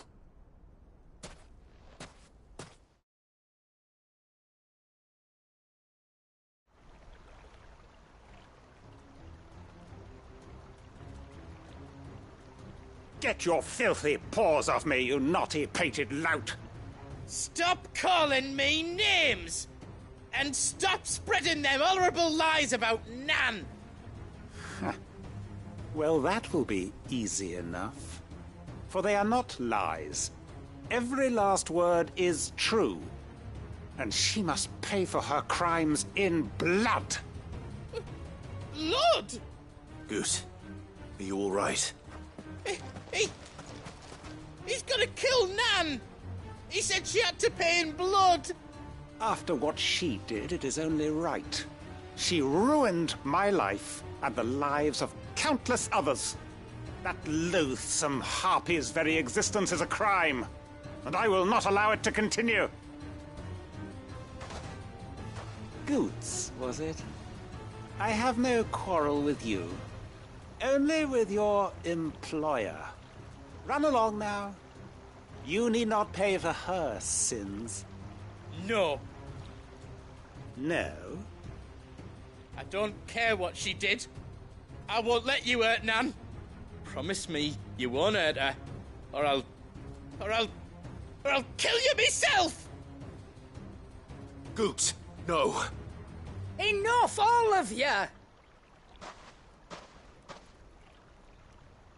Karen. But how did you? You're a sight less clever than you think you are, the pair of you. Did you think I wouldn't notice the two of you slinking off together? Well, the whole thing got me thinking, who in Dalamil might bear me a grudge? And a certain snivelling shit I ran afoul of in my fairy years came to mind. Though it was just Bogan. Back then. Wasn't it? I thought the years might have taught you some sense. But I see you're the same pants-pissing craven you've always been. What was it we called you? Wet legs? You bitch! Everything that happened, it was all your fault! And now you'll finally pay for what you did to me!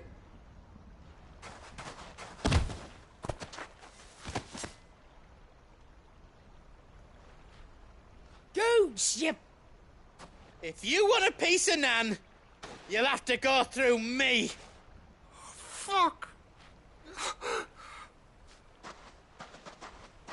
You great galoot. Out of the way, I can handle this myself. So, wet legs. You remember what you told me when we last met? An eye for an eye. Wise words, Sam. Wise words. And now, it's time to collect.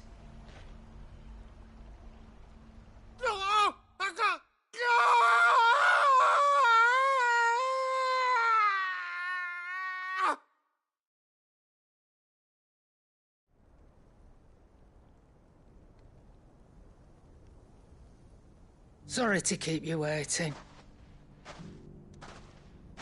Is he... dead? No. But I reckon he wishes he was. It ain't easy going through life one eye short of a pair. After all, I should know. You don't mean... Oh, don't tell me you didn't notice. Lost it to old Wet Legs back when we were working the same routes. Said I'd stolen from his strongbox. I'd done nothing of the sort, mind. But that didn't stop him taking his little revenge. So I took some of my own. Sorry, lost everything. His coin, his clients. Always knew he'd be back one day to claim his due. But he crossed a line dragging poor Goots into this. He didn't hurt you, did he? No, Nan. Still got all my arms, see? Legs too. But what if he comes back again? What if he does? First we take the other eye, then we work our way down. He'll learn his lesson soon enough. But something tells me the Wet Legs has learned it already. Right. Let's get you back to the hideaway. You've attracted quite enough attention already. Ta-ra, Clive. Remind me never to cross you, Karen.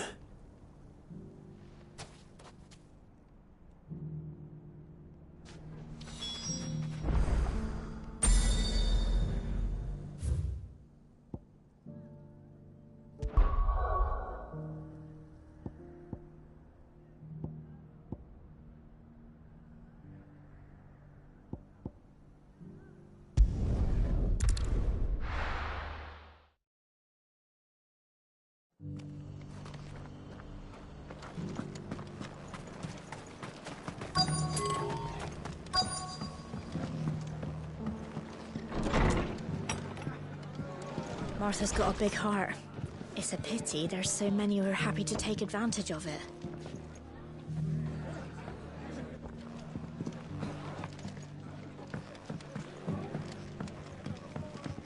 My lord Marquis, is that you? It is you. Then you received my letter. I am Sebastian Rutherford, chief steward of your lord uncle's estate. Of course. We met once before. Yes, my lord. Thank you for coming. And what was so sensitive that you couldn't put it in writing? 1,000 apologies, my lord. I did not mean to offend. I merely... It's all right. Continue. I am here at Martha's Rest, at the behest of your lord uncle, tasked with learning what I am able of the realm's current state of affairs. And what I have learned is grim. The fall of the Mother Crystals has left Storm in a state of utter disarray.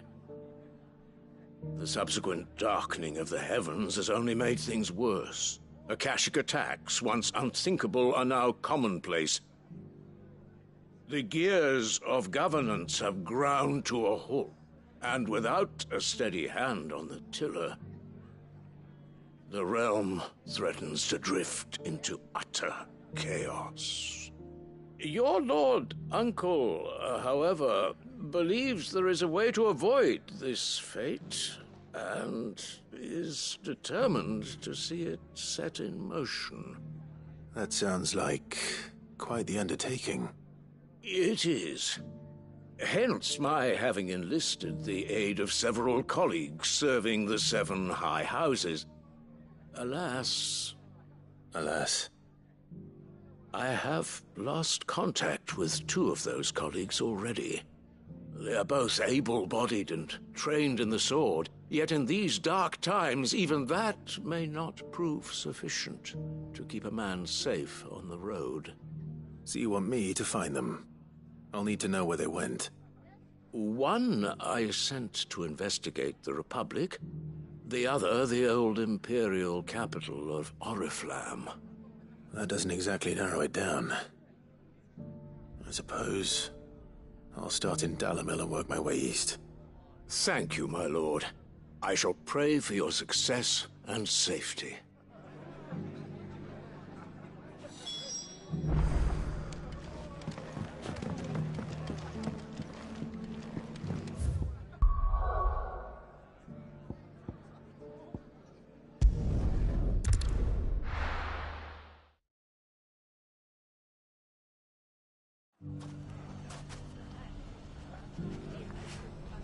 It's not going to be easy finding one man in an entire republic.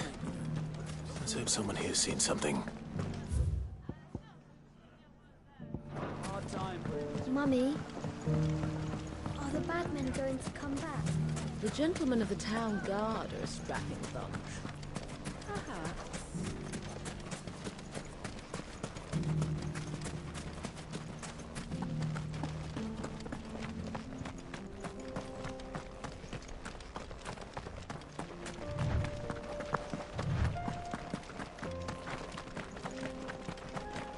Someone's got himself in trouble.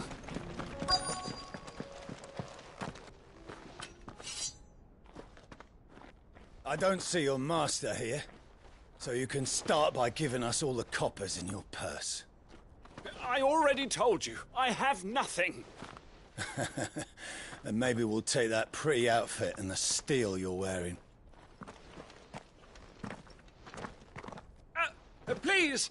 These men are trying to rob me! I'll deal with this. Thank you. You that one's master, then? If you kindly pay the coin he owes us, we can pretend you didn't draw your blade on Republican soldiers. Or you can go back to your garrison and I won't report you to your captain. Oh, you're more than welcome to. He hasn't had many visitors since we slit his throat.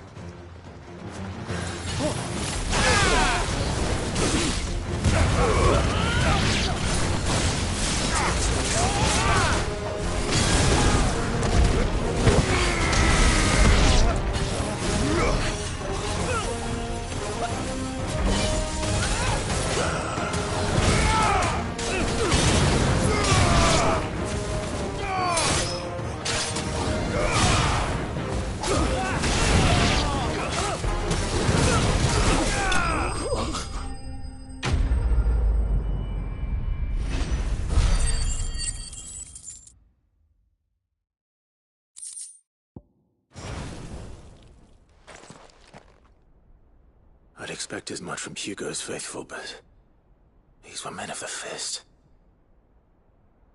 Much has changed in the Republican army since they lost their rock. You've seen this kind of thing before, then? Many times. I was sent here to observe the situation. You're one of Rutherford's men. He sent me to look for you. Well, then you have my thanks. I fancy I could defend myself against one, perhaps two, but a whole regiment. I arrived in Dalamil several days ago, but when I called upon the captain of the local garrison to make inquiries, his men confiscated my effects and locked me in a cell. The captain is no more, and his men make the rules now. Fortunately, I was able to bribe my way free. Only to be stopped again by those soldiers you so kindly dispatched. What of the Fist's Central Command? Surely they wouldn't allow such lawlessness amongst their ranks. I would imagine they are unaware of it. Most of the army has fallen back to the capital and hunkered down behind her walls. Those who weren't recalled now rule the fringes unchecked, answering to no one but themselves. Then it's worse than we imagined. You should return to Rosaria. It's not safe here. I'll find a caravan heading north. You won't mind if I borrow one of these soldiers' coin purses?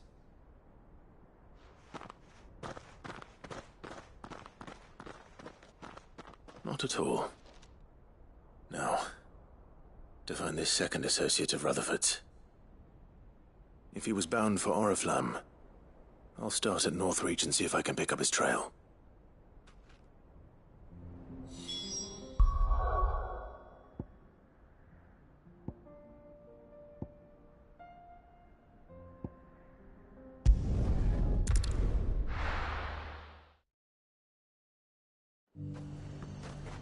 There's a lot of road between here and the capital. Rutherford's man could be anywhere. But there were ghosts at the gates not days ago. You needn't fret. The creatures have been...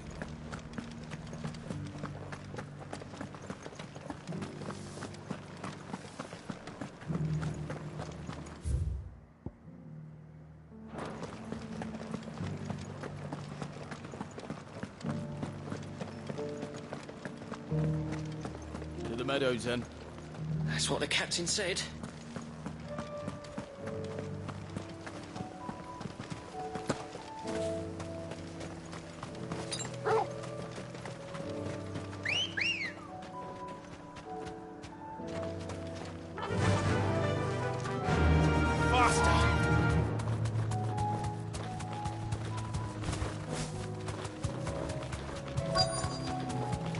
Hippocrates said I should be able to find what I'm looking for somewhere nearby.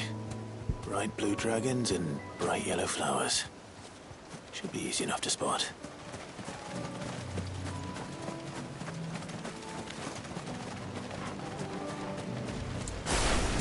This must be our wyvern. All right. Let's get this over with.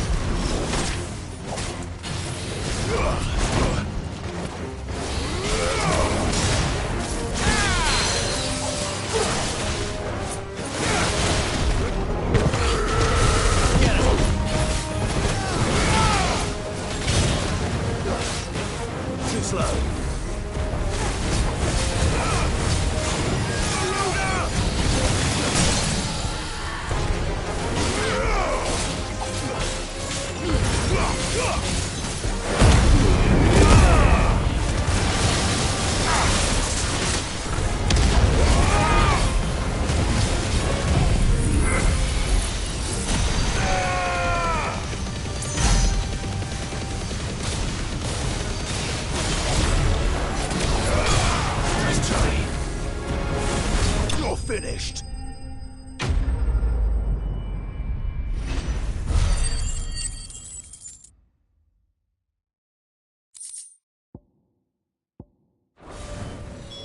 That's the wyvern's liver. Now I just need to find the herbs. Bright yellow with a heady scent.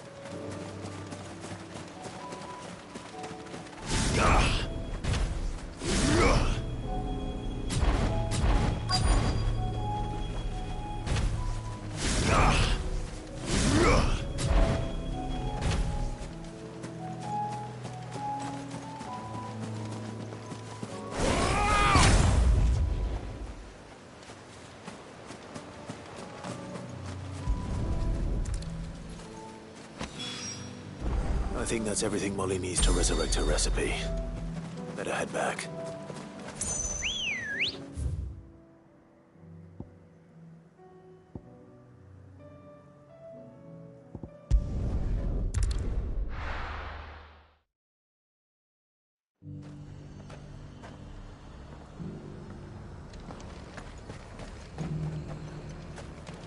Nothing like a little unrest. Let the hear you say that.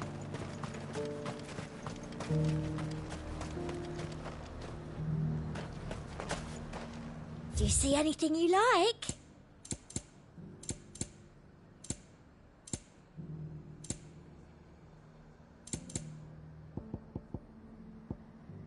Come back again.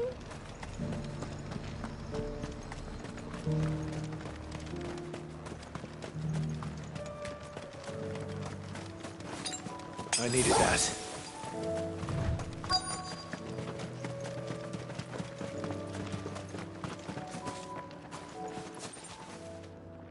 What happened here? If you're with the others, they've already relieved me of my belongings. I'm not. I'm looking for someone who was sent here by a man named Rutherford. And then you found him. I'm Alistair Rockford, attendant to the Lady Ariane of House Wellesley. Of the 7 high houses of Rosaria. It's been a long time since last I saw my great-aunt. Is she well? My Lord Marquis? Yes. Yes, she is. The Lady Dowager has granted me leave to assist your Uncle Stuart. I was on my way back from the old capital when I saw some villagers being robbed on the road here. Bandits? They looked more like field hands, but it didn't matter in the end. I did what I could to help the victims, but all it earned me was a pommel to the temple. Which way did they go? South, toward the gate. All right. I'll take care of them. Founder knows I've met enough of their kind. You head back to Northreach, visit the Vale, tell them I sent you. Thank you. I shall. Founder be your shield.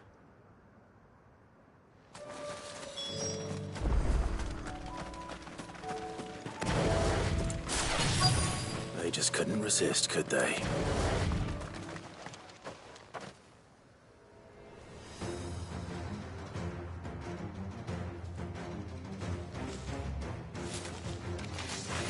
This one's ours, pretty boy.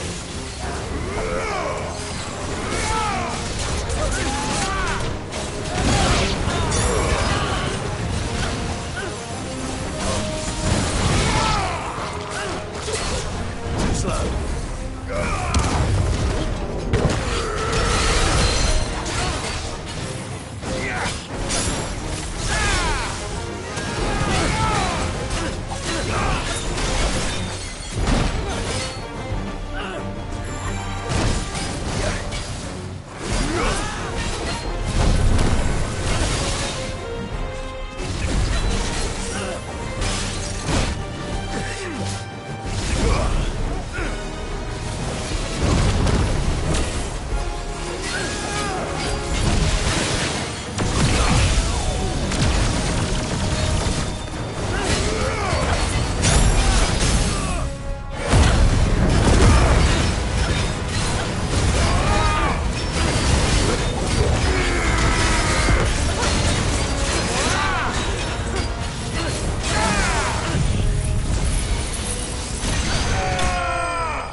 Make for the town while you can. There may be more bandits nearby. You don't need to tell me twice. Many thanks, traveler. This looks to be all of them. I thought I told you to make for the Vale. And stand by as ill might befall the heir to the ducal throne. It's just Clive, and I'm fine. Which is more than can be said for you. I will survive. Strange that the garrison wouldn't intervene in such a brazen attack so close to their gates. The garrison have their hands full inside the city. Some days they don't even send out patrols.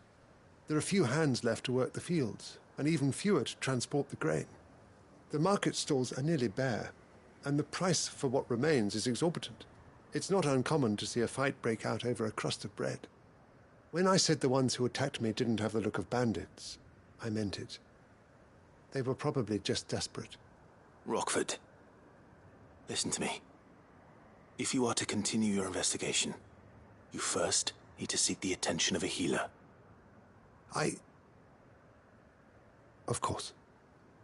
I shall return to Northreach right away. But allow me to thank you first. Had you not happened along, Don't thank me. Thank Rutherford. It was he who sent me. I suppose he'll be wondering where I've got to. I shall send a Bistolus as soon as I'm able. Good day.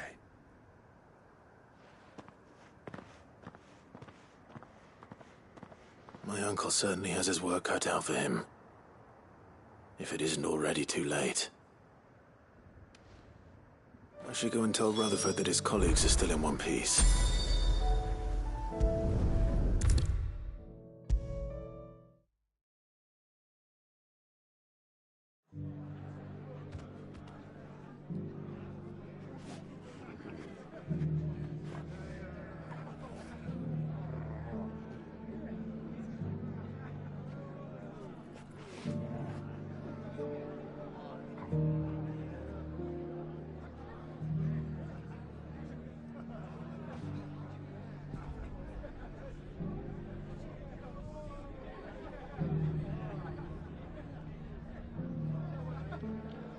I see you're still here. The Rest's location affords a constant flow of traders, and with it, a constant flow of information. Speaking of which, I received word from both my associates.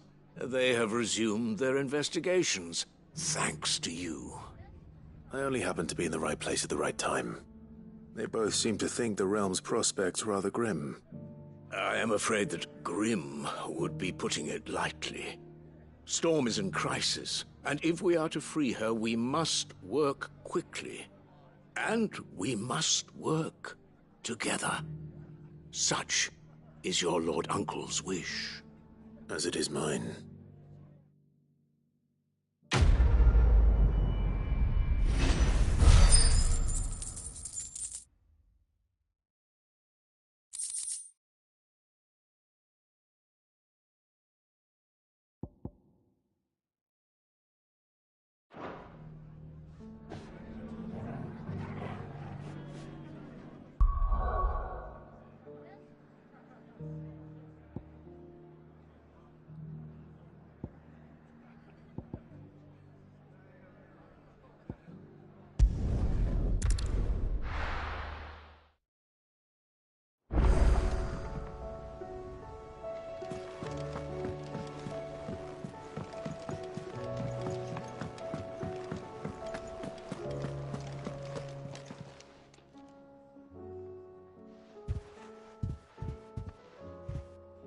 Nothing like a dish of cold vengeance to foul the gut.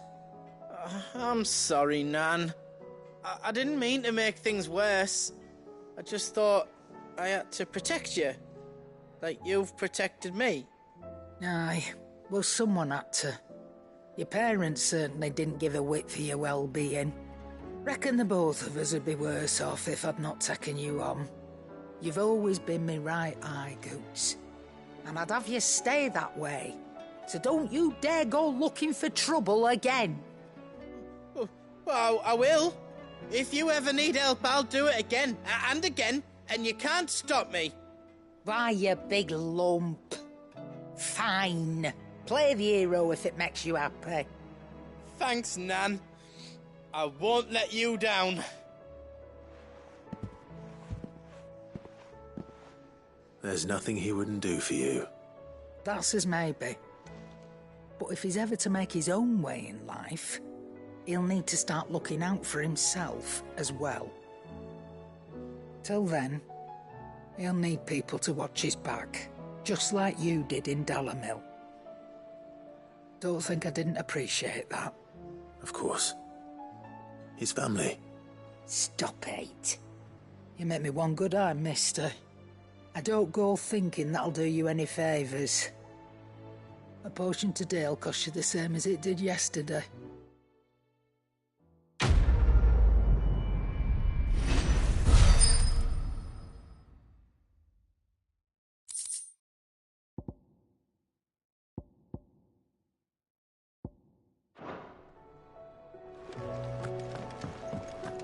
Seems the hideaway's lost its So, did you have that word with Tomes then?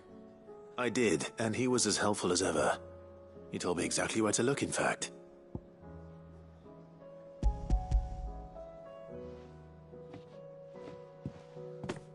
And what precisely will I be cooking up? Or is it better not to know? Blueback wyvern liver. And, a herb known as Saint's Bonnet. Ah, wyvern livers, was it? Well, at least it weren't actual worms, I suppose. Now then, you stay right where you are. I've got some cooking to do. Let's hope these grand old chefs of yore knew what they were on about.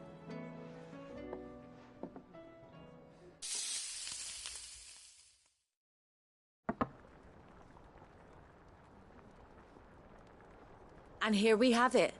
Fried mortress of skyworm. Ivan's offered to make sure it's fit for consumption. Well, I say offered. He as good as begged. And rightly so. Is there any higher honour than partaking in a slice of culinary history?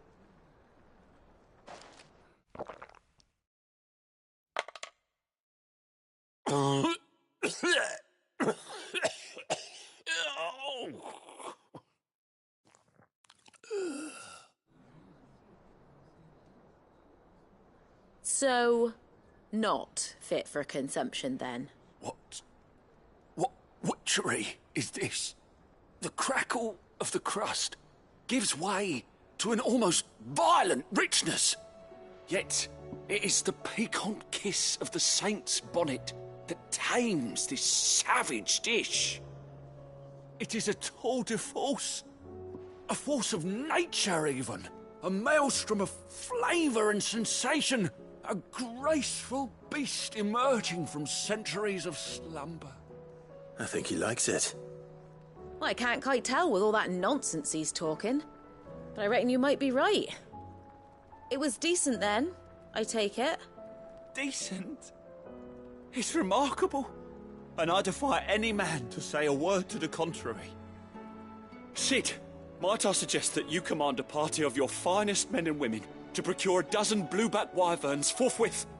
I'll give it some thought.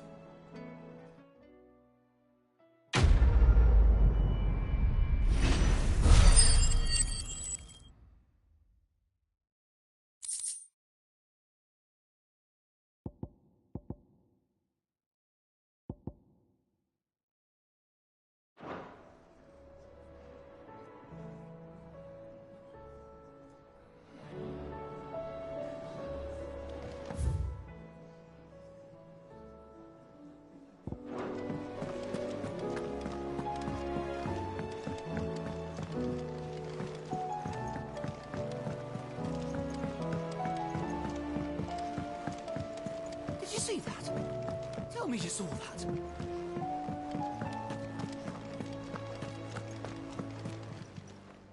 Welcome to the Patron's Whisper. Come to claim your just desserts? You earned this.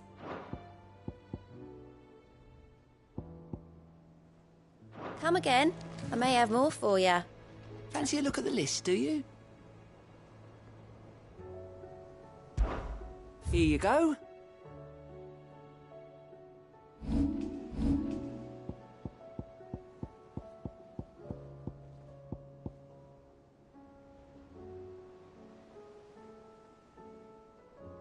Think you can help?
Opportunity beckons. Who among you is bold enough to heed her call?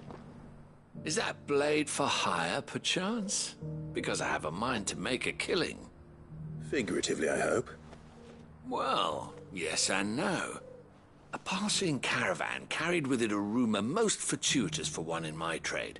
that an elder Dread Evis had been sighted in the fields of Korava. Dread Evis are aggressive beasts.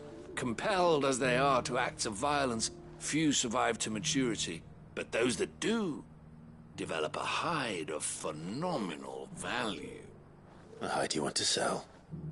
Eventually, yes. Though I would have it tanned first that it might be crafted into marvels the likes of which the world has never seen.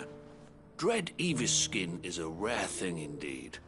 But the worked hide of a well-aged beast, now that would fetch such coin that Gilbert himself might weep with envy. Bring me that beast's skin, and I will share with you the bounty of our combined labors.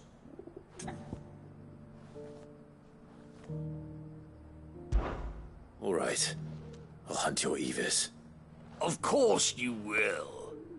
When one lives in such troubled times, it is a fool who lets opportunity slip his grasp. Leave Tabor through the east gate, but take the path that branches west. Once you reach the checkpoint at Tovany, you are a mere stone's throw from the fields of Korava. I eagerly await your safe, and above all, triumphant return.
The bandits may be no more, but look what they've left us with. We've had a hard time. Mummy, are the bad men going to come back? The gentlemen of the town guard are a strapping bunch.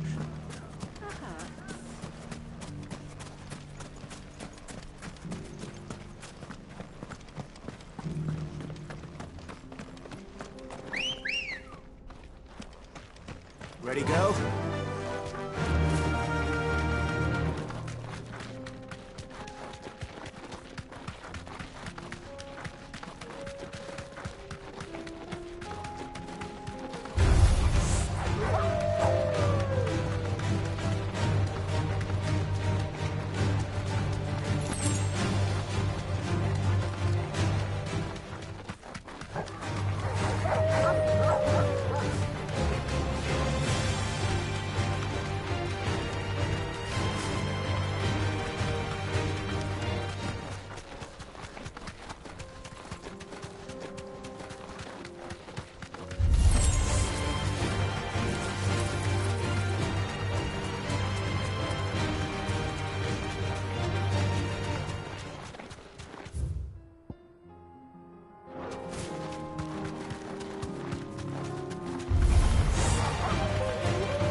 sooner it's off my hands, the better.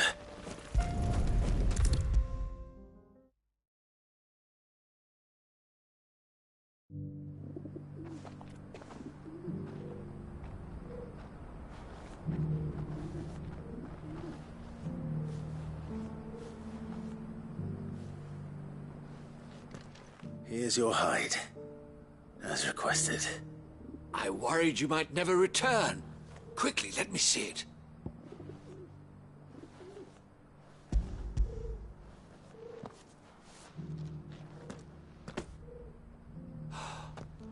Oh, as supple as a maiden's cheek, yet as adamant as her virtue.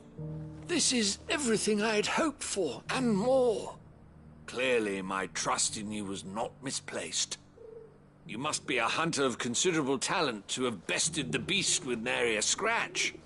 Join me as my honored partner. With my means and your might, we shall be as wealthy as the merchant kings of Zemeckis. I don't plan on making a habit of this. I'm busy enough as it is. Very well. Though I believe fate had a hand in our meeting, it would be unbecoming of me to beg. Do not allow me to keep you from being about your business. Here, for the hide.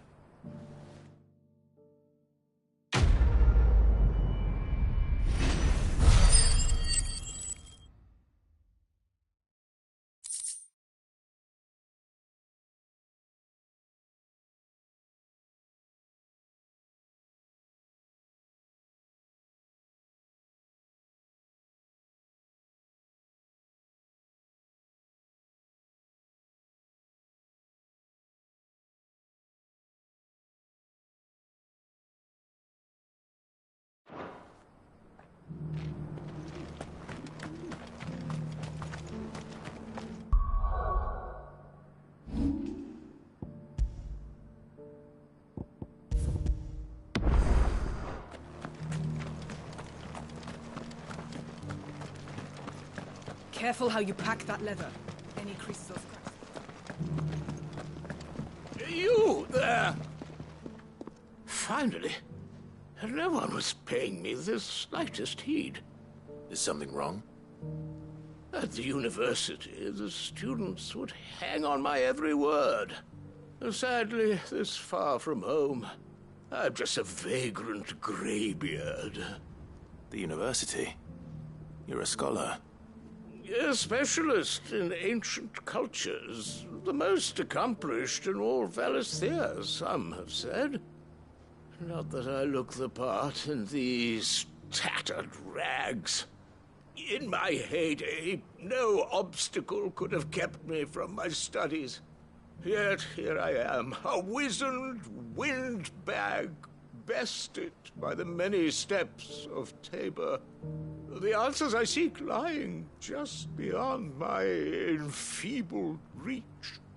Would you do an old man a kindness and brave the stairs in my stead? You'll be amply rewarded, of course.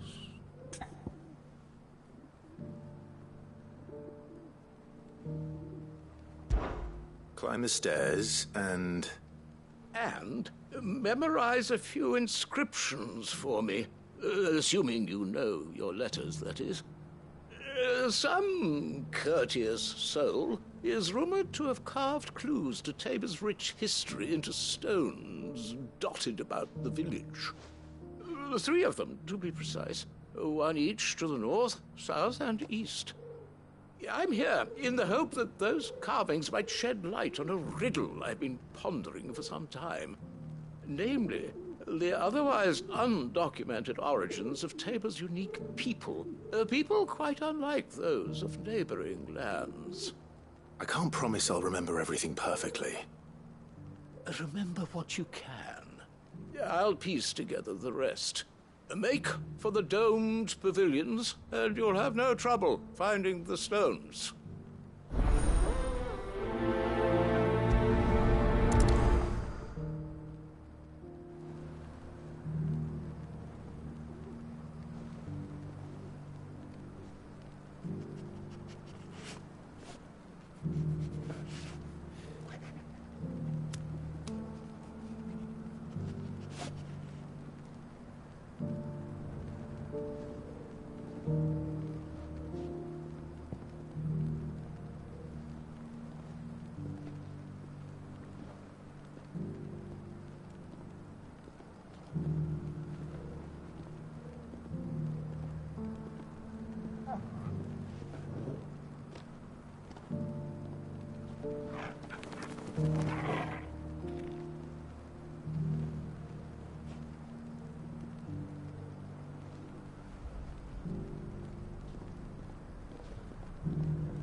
Careful how you pack that leather. Any creases or scratches will bring down the price.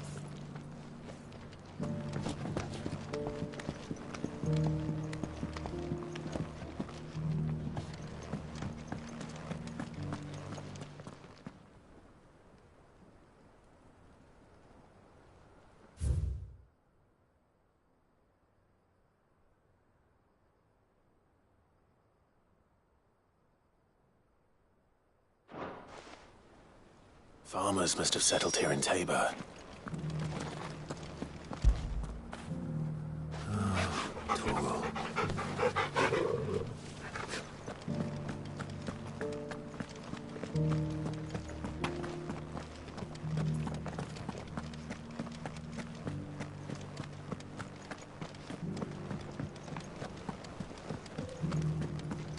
Decent quarry's been hard to find since the sky's turned. Thank you for the deal, Ed, miss.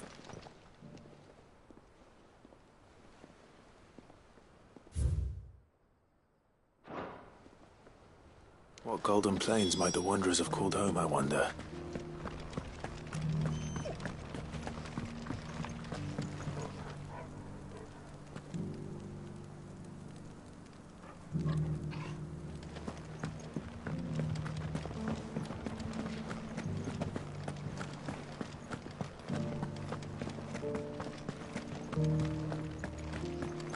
How are those new boots treating you? They're fantastic. Soft as phoenix down, but tough as boiled bones. That Cyril fellow's an odd...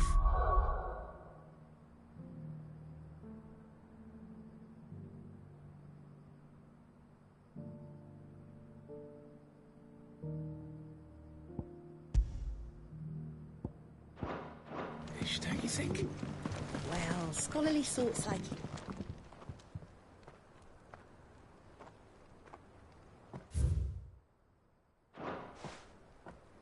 No history would be complete without mention of the mother crystals. I should speak to the old scholar before I forget everything I've read.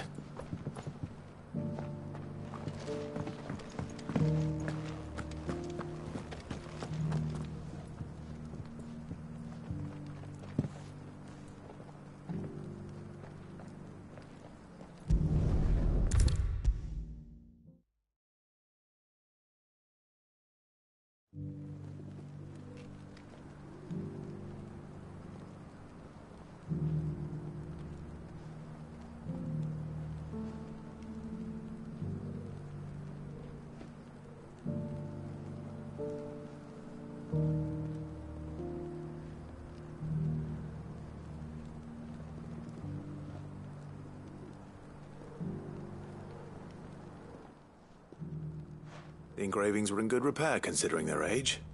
Oh, would that I could have seen them for myself. Oh, come, don't tease me now. What did you learn of this place and its people?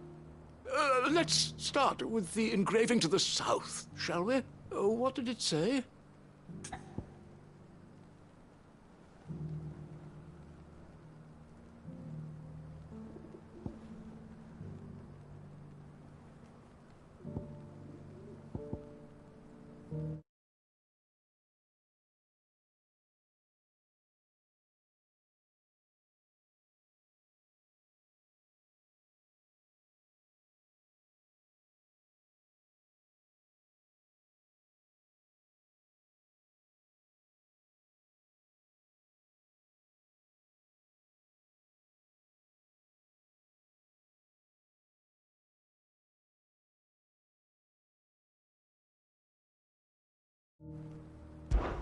Guardians of the Crystal, the first stones of Tabor, sacred hold thy noble blood, till ends the mother's labor. I'm pretty sure that was it. Fascinating. It would seem the founders of this city were descendants of those fallen charged with protecting the mother crystals. But whatever could have driven the Guardians so far from their sacred charges, I wonder? The engraving to the north is next, I think.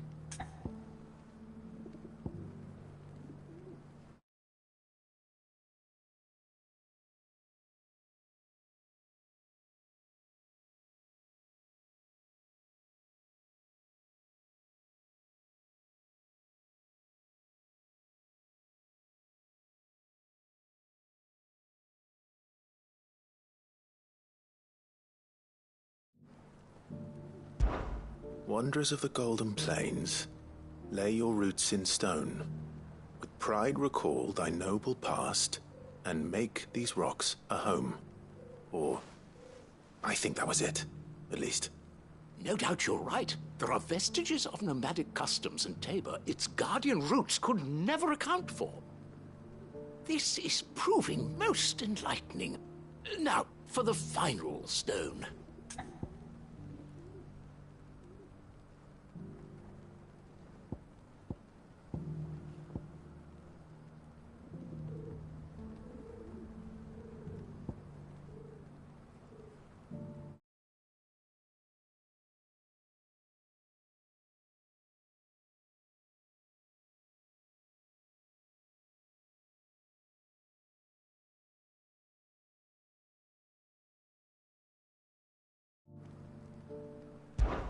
Children of the hunters, now tillers of the land, reap her promised blessing and give praise her gracious hand. That's all three. And so, we add primitive farmers to Tabor's founding peoples, the final piece of the puzzle. 3 engravings, one for each of the 3 peoples to have settled Tabor in ancient times. Guardians of the Mother Crystal, wanderers from across the plains, and last but certainly not least, hunters turned farmers. Little wonder it was so difficult to trace the roots of Tabor's culture. Those roots reach down through 3 distinct traditions. Nonetheless, one cannot help but wonder why this fact is not better known among scholars, given that the stones stand here for all to see. Too many stairs, perhaps. Ha! Too many by far. Here, and thank you.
Careful how you pack that leather. Any creases or scratches will bring down the price.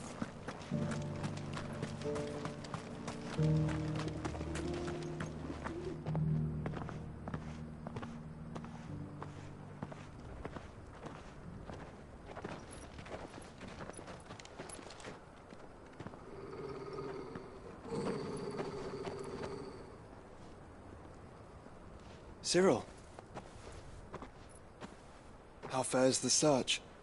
Well, Your Grace, my report shall be with you ere long. Ah, yes. Yotei is otherwise engaged, at my behest. And the duty of wardenship? Fulfilled. For as you see, I've been reunited with my first shield.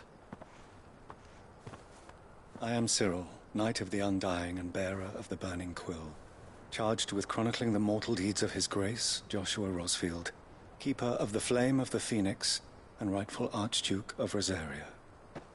I entrusted Cyril here with overseeing the investigation into Ultima's origins.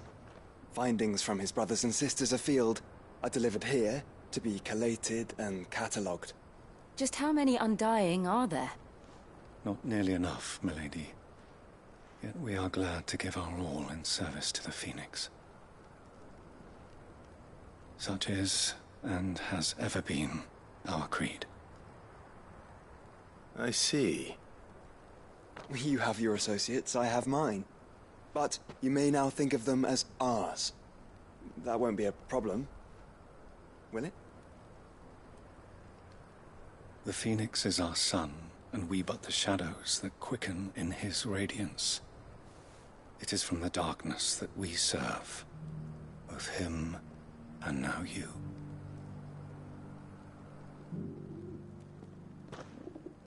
Pray accept this token.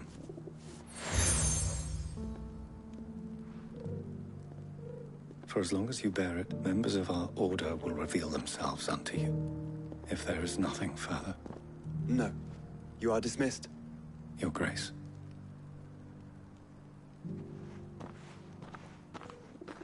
To Canva, then. We'll talk about this later. Cyril. Very.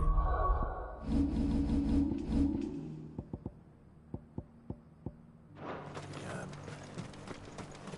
You certainly keep strange bedfellows, Joshua.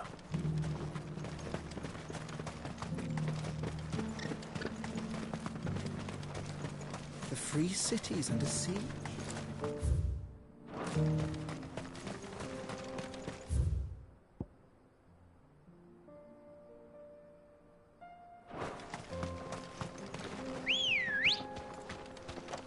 Ready, go?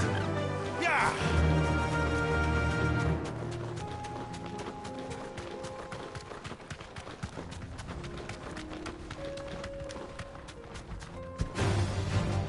Orcs. Then let us be rid of them.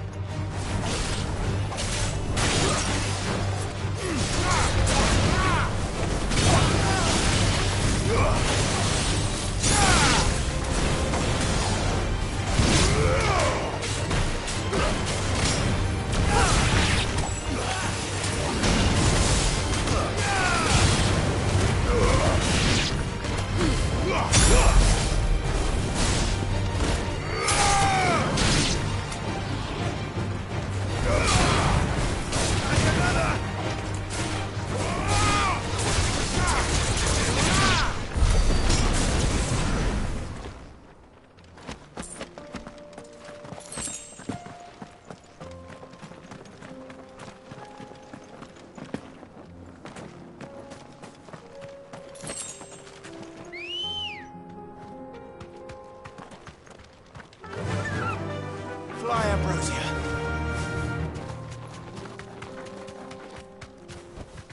Thanks, Gal.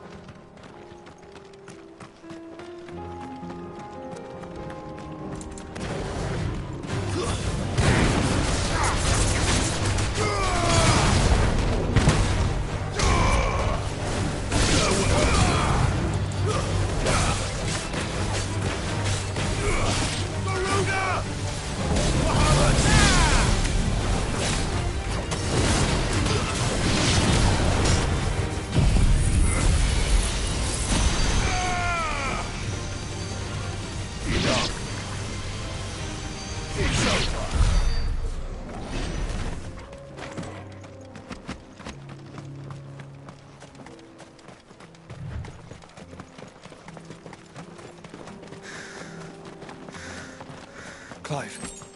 Smoke. Is the city fallen?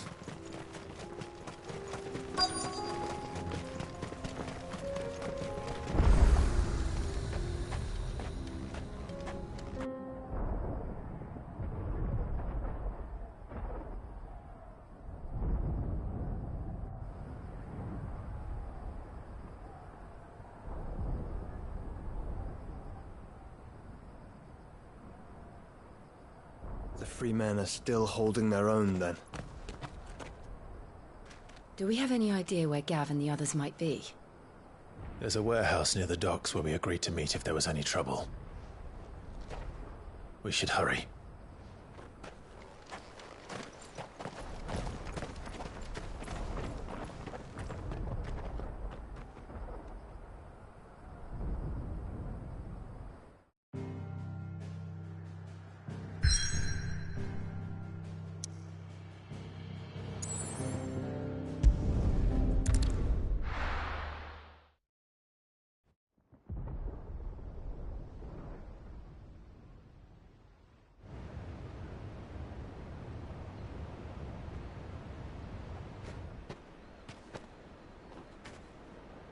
Sounds like thunder.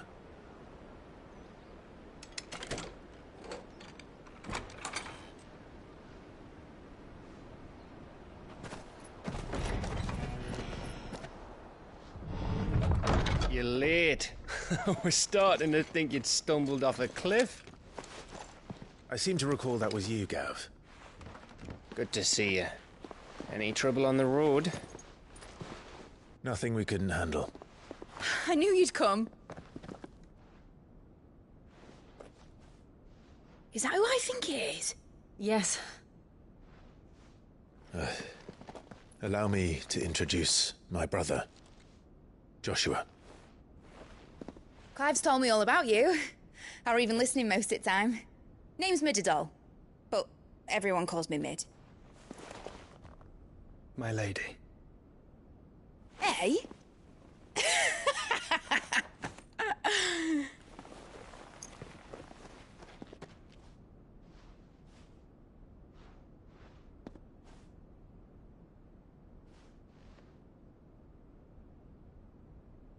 My boy. Uncle Byron. It's really you. I never thought I'd see the day.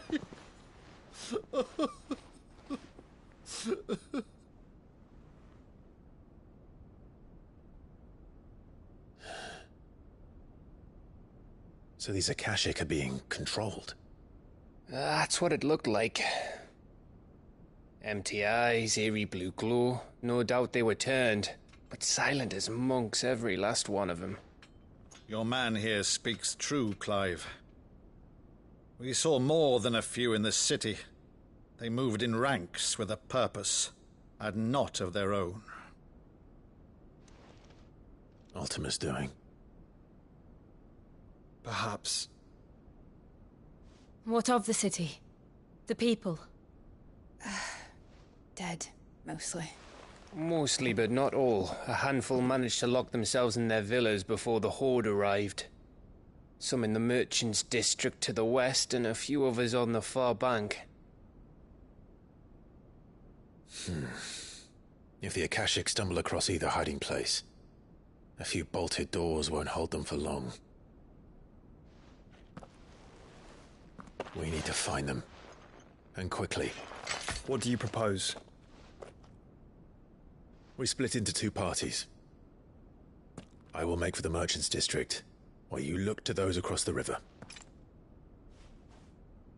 Mind keeping an eye on my brother?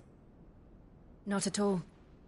We find the villa and try the servants' entrance. Understood. And what of us? Mid, is she fit to sail? The ship? The Mithril engine could probably do with a few more tweaks. Then you better work fast. Even if we do reach the survivors in time, they'll never make it to the hideaway on foot. You leave that to me. See that Mid doesn't get herself into trouble, would you? Think I can manage that? I'll keep him safe. Looks like you stuck with me, Byron. That's Lord Rossfield, you little gutter snipe!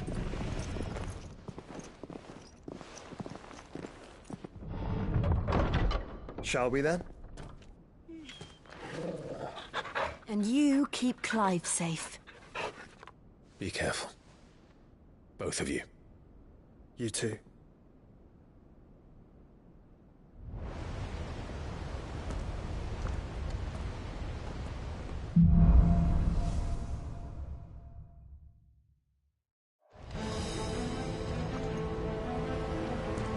All right, Torgal. Let's find those survivors. They don't stand a chance against those things.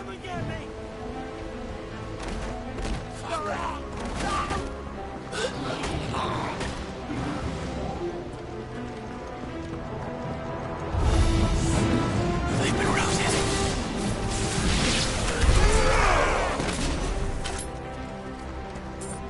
They're wearing Waluda armor.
That sounded big.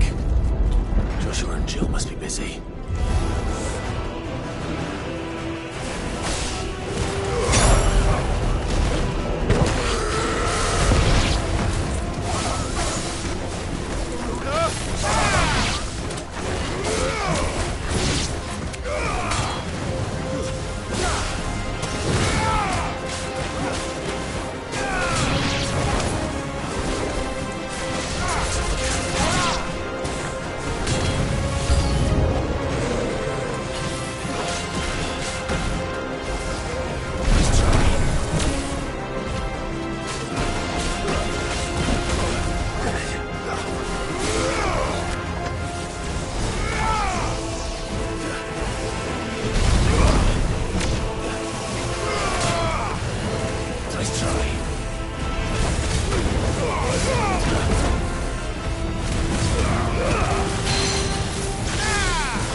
Where the city's leaders gather.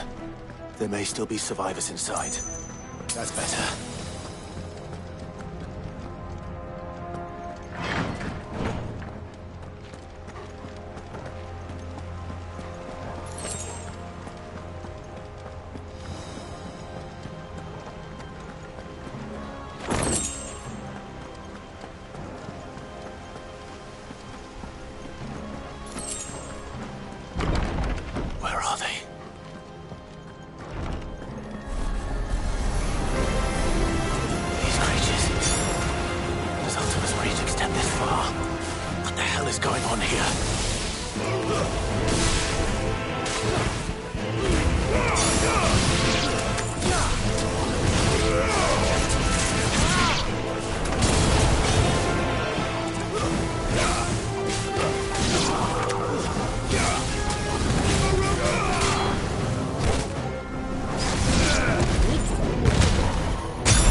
You've caused quite the commotion.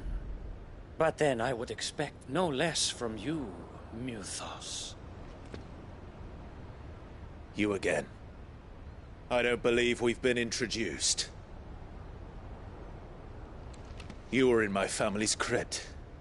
And now you're here. With an army of Akashic thralls. Manners, Lord Rosfield? They are men, like you and me. Albeit ones unburdened by the wills that drive our kind to madness. They are pure. They are divine. What? And they are all that remains in this once raucous city. You'll pay for what you've done. As you wish. I confess I have been very much looking forward to this. Pardon me this indulgence, Your Majesty. The vessel shall not be spoiled.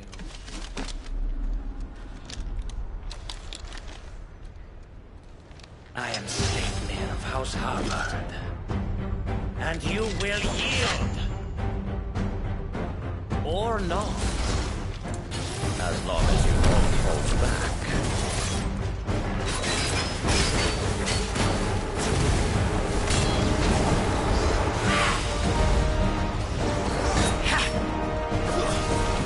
Nice try.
You will forgive me if my performance seems uninspired.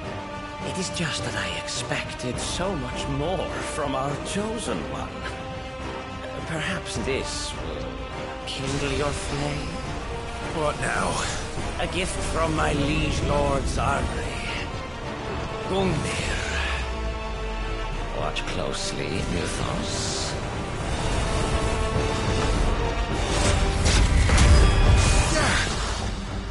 Yes! Yes!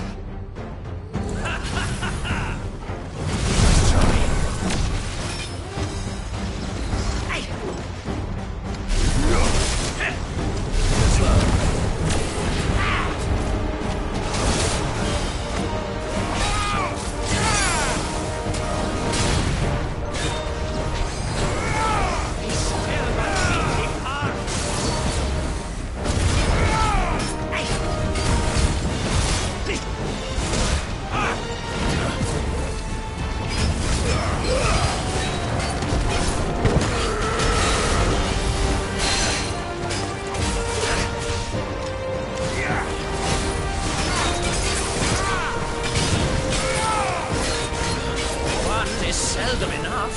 Would you not agree? Actually, I wouldn't.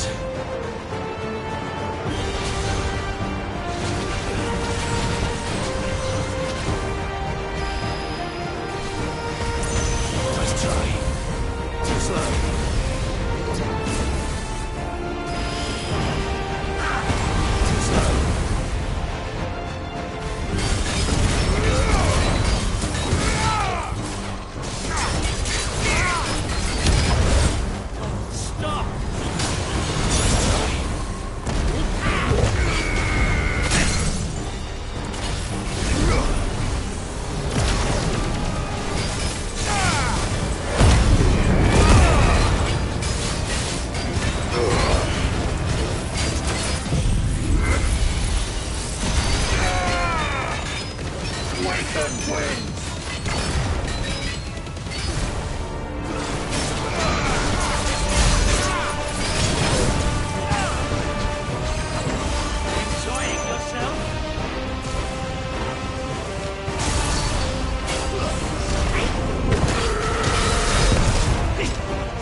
The vessel is strong.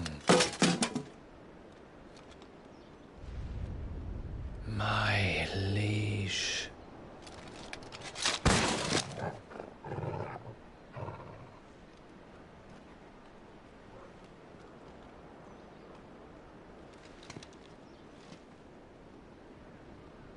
Clive! You're all right. As are you, I see. We are, yes. I'm sorry, but we couldn't save them. It was over before we arrived. Well, you did what you could. I fear we were all too late. What's wrong? Nothing. I hope.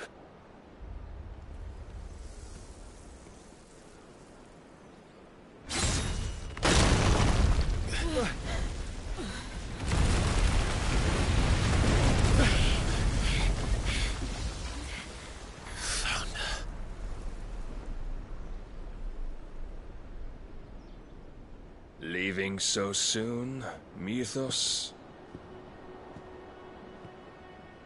It's the king. Indeed.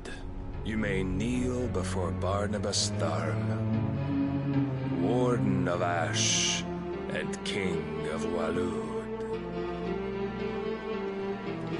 Get back.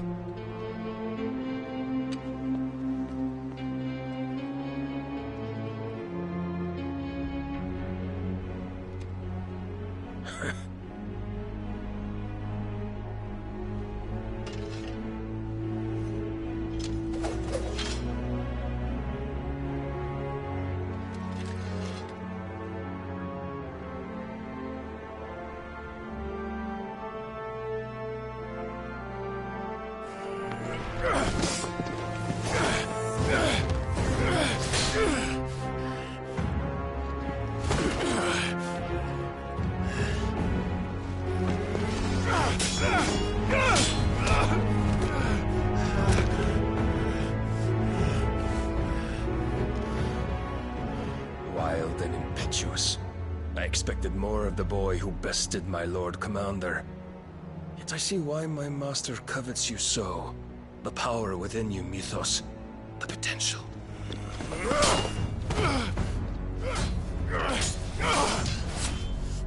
Stop calling me Mythos.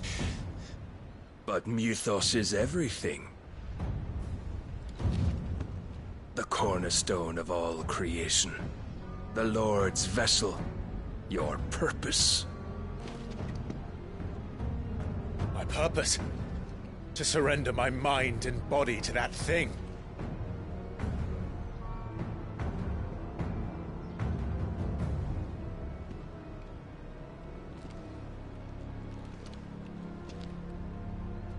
No, Your Majesty.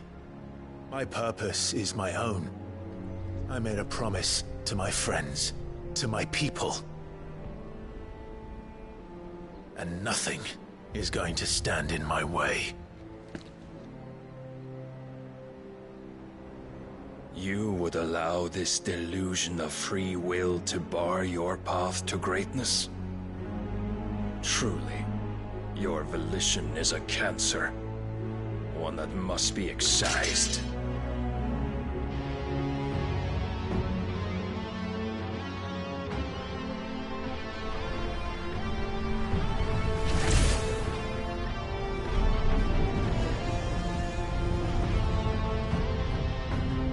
Try it.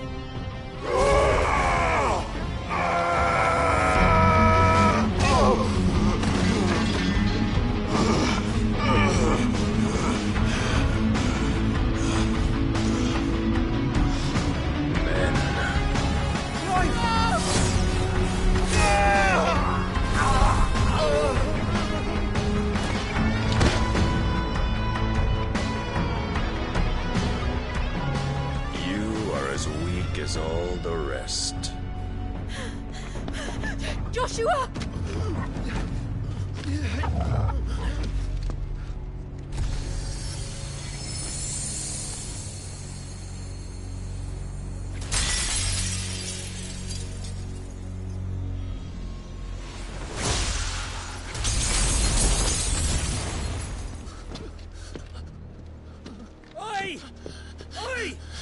This way! Hurry!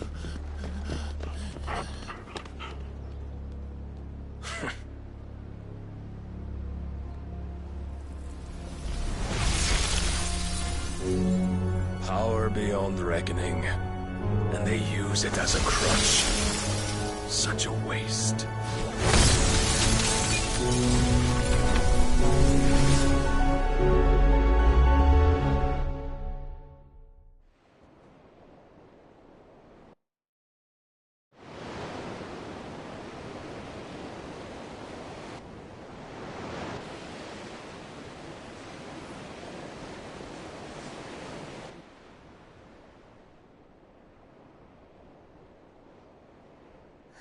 Will he be all right? The phoenix can mend flesh, but the spirit must recover on its own. I'm afraid the rest is up to him. This place is remarkable. Outfitting it must have been no small feat. But why go to such trouble? That beauty's belly's filled with wonders the world ain't ready for.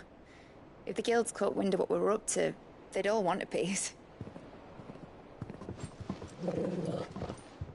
All right? And how is he? Do not blame yourself. He was barely breathing when you brought him here. We would have lost him if it were not for you. No. Barnabas may have severed nigh every sinew in my brother's body.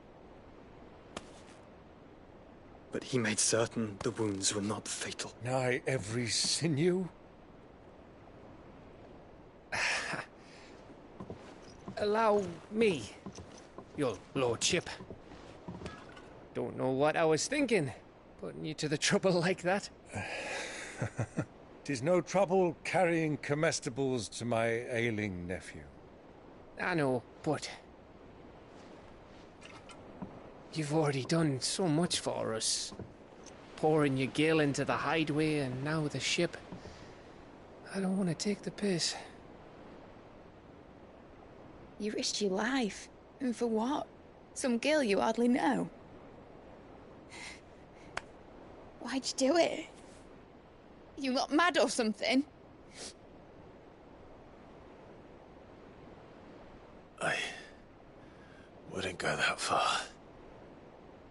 Clive! You're awake, my boy. Oh. All I want to do is help. And the world won't save itself. It was Sid. Your father, who taught me that. Sounds like him. Don't you dare do that again. What of the Royalists? Fucked off, the lot of them, along with the galleon. With the king on board, no doubt. The Iron Hair wouldn't sail without him. Clive. Jill didn't come back. What do you mean? She kept the king busy while the others dragged you out. It's all right, Mid. Jill is fine. The ether of her icon endures. And as long as it does, we can be certain she is alive.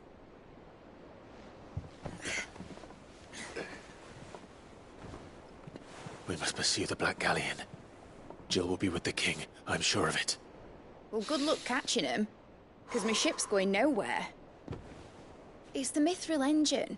She's got a kick like a wild chocobo and a mind to tear the hull in half. But do you have an idea? Well, of course I do. My dad'll have seen this coming a league off. If I had his old writings... If you had his old writings, you'd be sitting under a fuckload of rubble. The ones Otto didn't save anyway. I suppose he might still have a few pages in his stores. We'll have to hope it's enough. Do what you can to ready the ship. I'll speak with Otto. In your condition, you really are mad. Perhaps. But the world really won't save itself.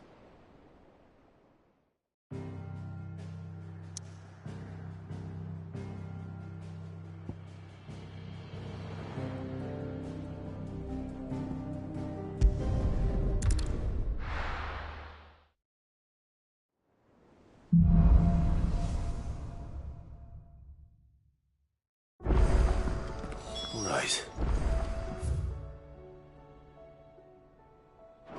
Gav said that Otto might know something.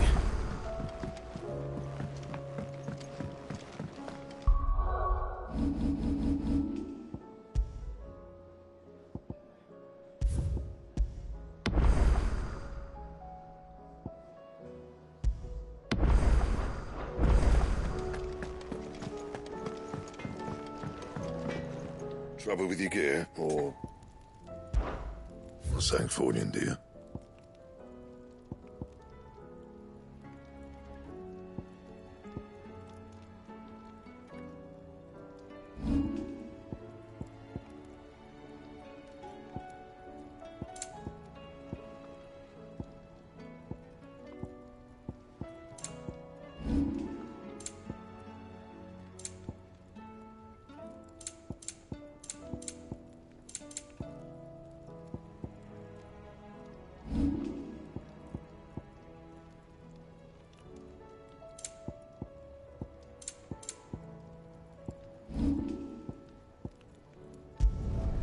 Not bad, if I do say so myself.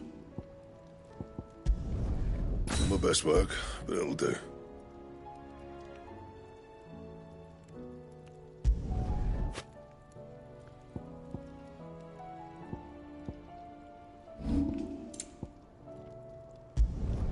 Should last you a good while.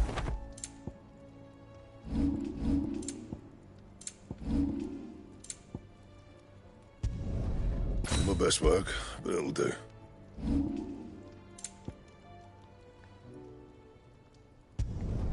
Should last you a good while. Yeah, that should do you. Anything else? If it's knowledge you seek, we've tomes of...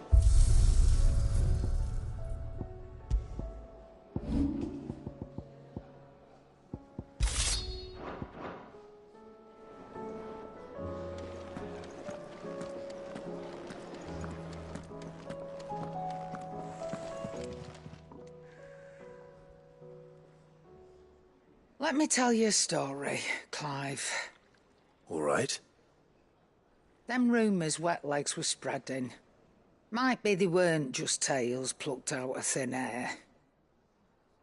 You see, there were a time when I weren't too particular about who I sold steel to, so long as they paid me the right price. Some women lust after blood, others after flesh, but me, I were always one for gold. And to satisfy that lust, I sold to opposing armies, stabbed my every client in the back, made myself the most hated woman in the twins. But then one day I met a man who made me a different kind of offer. Said he'd give me access to a realm-wide community of like-minded individuals in constant need of steel and sundries. On the condition I sold to him and his alone. Was that the first time you met Sid? Aye. And I fell right into his damn trap. He were true to his word, so I ended up being true to mine. And I soon started making the best profits I've seen since taking up the trade. And all without aiding or abetting any outlaws. Except Sid himself, that is. Told me about his plan to topple the mother crystals, you know. Said that with them gone, the realm would want for all manner of things. An opportunity for the likes of me to mint gil. Why, I reckon an enterprising individual could find himself the richest dam in the twins. And that's when he had me. I emptied my stores that day and moved into the Hideaway proper. And the rest, as they say, is ancient bloody history. A dozen years on, and I'm still not the richest dam. Not for lack of trying, mind. But I can say, I have never been happier. You've all shown me there are some things more precious than gil. That there are. So don't you go messing it all up. Or you'll have me to answer to.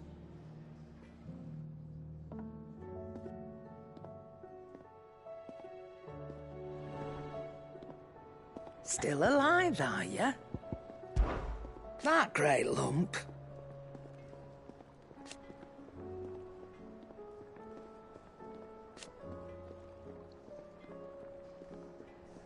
No.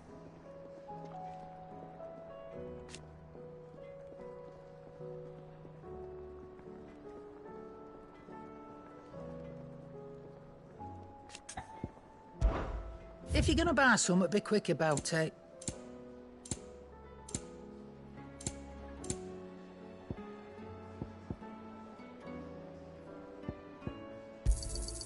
You're rubbing me blind, you know. Is that all?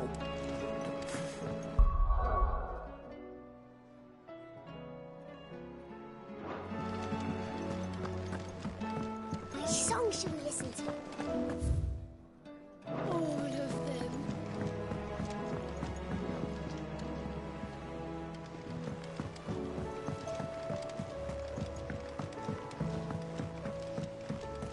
Cole said it was an army of Akashic. What will happen to me? How are we supposed to do our duty when the hills are crawling with Akashic and the valleys are... Fancy a look at the list, do you? Anything catch your eye?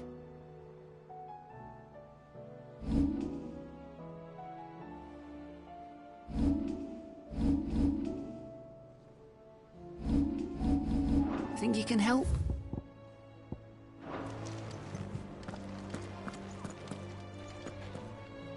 Clive? But if you're here, where the hell is everyone else? Don't tell me. They're all right. But it's a long story.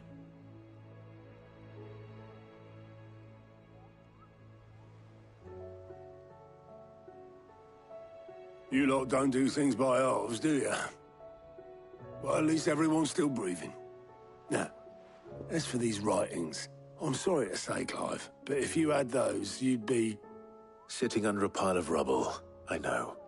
But we were able to save a few bits and pieces from the ruins, most of which ended up being used to build this place. The more personal items we gave to the next of kin. In the case of Sid's things, that would have been mid. Then I'll check the workshop.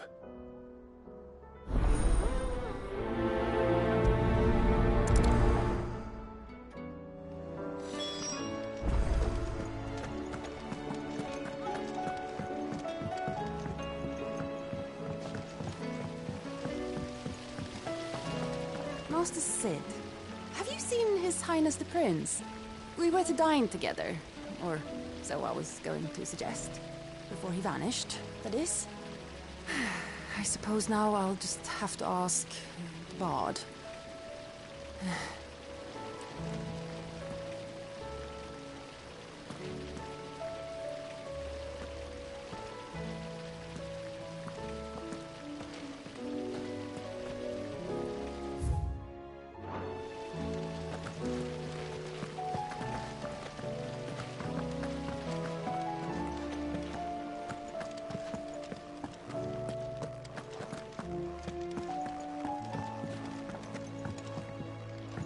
If Amber and the Lazarus are gone, then...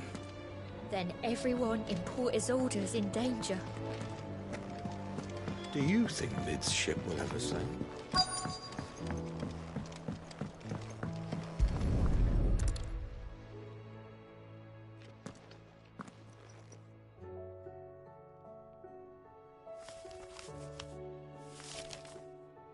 This looks like it's from Sid's old diary. But you'll already have read it. I'd better keep looking.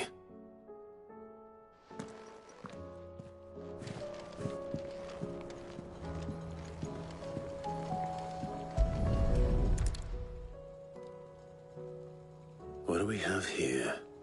Oh. Sid's pipes. Something tells me Mid won't be needing these.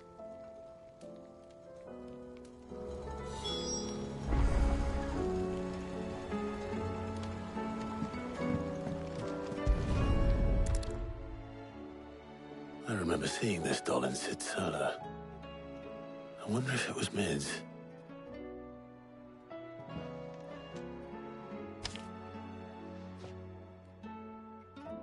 Huh. What's this tucked inside it?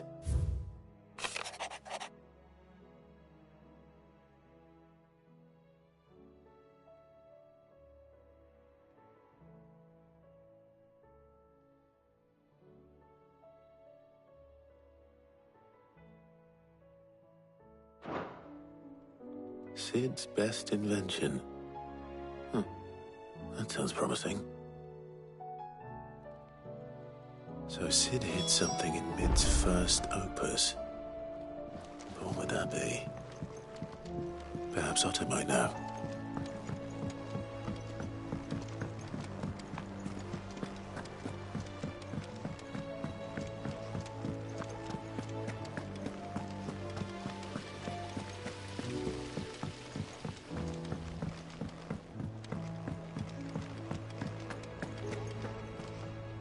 Well, did you find anything?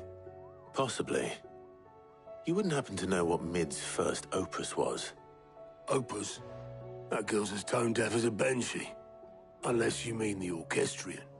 She couldn't have been more than, what, 11, 12 when she cobbled that thing together? It surprised us all. Not least her dad. You should have seen how proud he was of the little scamp. What's that battered old box have to do with anything? I think Sid may have hidden something inside it. Wouldn't surprise me. Those two and their bloody treasure hunts. Half the things in the hideaway were hidden one time or another. How are we supposed to do our duty when the hills are crawling with a Kashik and the valleys are full of either?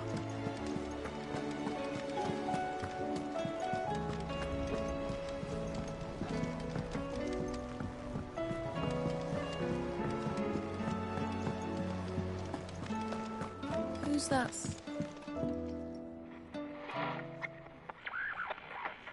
I didn't break it. Well, I didn't break it. What didn't you break? Nothing. We didn't break nothing. We definitely didn't break the orchestrion. What's wrong with it?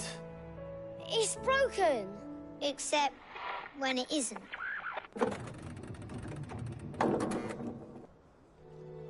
See? And you had nothing to do with this? Nope, nothing. We just wanted to listen to all the songs at once. So we pressed all the buttons. Like this.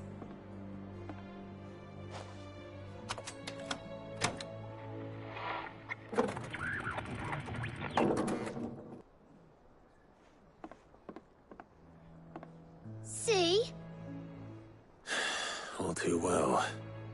All right, out of the way.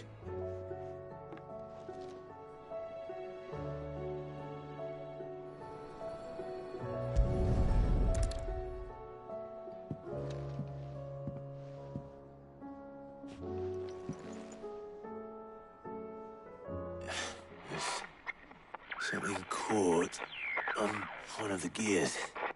Did you break it? Can you fix it? No, I mean, yeah, yes. There. How about now? You fixed it!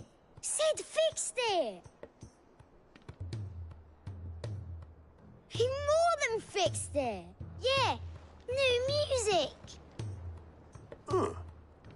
Never heard this one before. It started playing when I removed this. Whatever it is.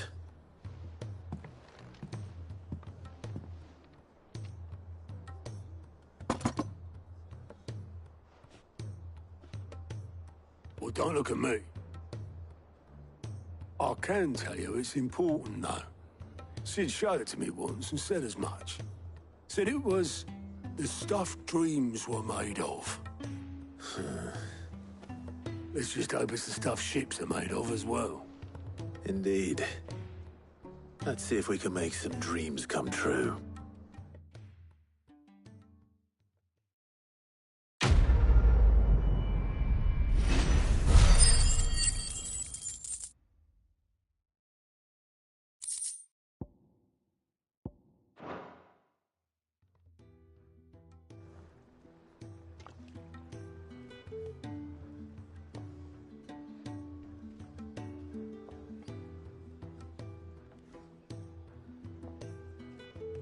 Just the two I was looking for. Aye, aye. Lose a patient? Actually, yes. The Crown Prince just left. Dion left? Unless you've another word for stood up and walked off. Yes, left. He did have the decency to leave a message with Obelisk before commandeering one of his dinghies. Should we go after him? No. We're not the Prince's keepers. He's free to do as he sees fit. I'd rather he did so in bed. His wounds are nowhere near healed. Much like yours, I suspect. Otto told me what happened in Canver. What is it with this realm's princes and their aversion to rest? Ask me when I get back. Though I may be some time. Then at least try to stay safe. And if that fails, try to stay alive, eh?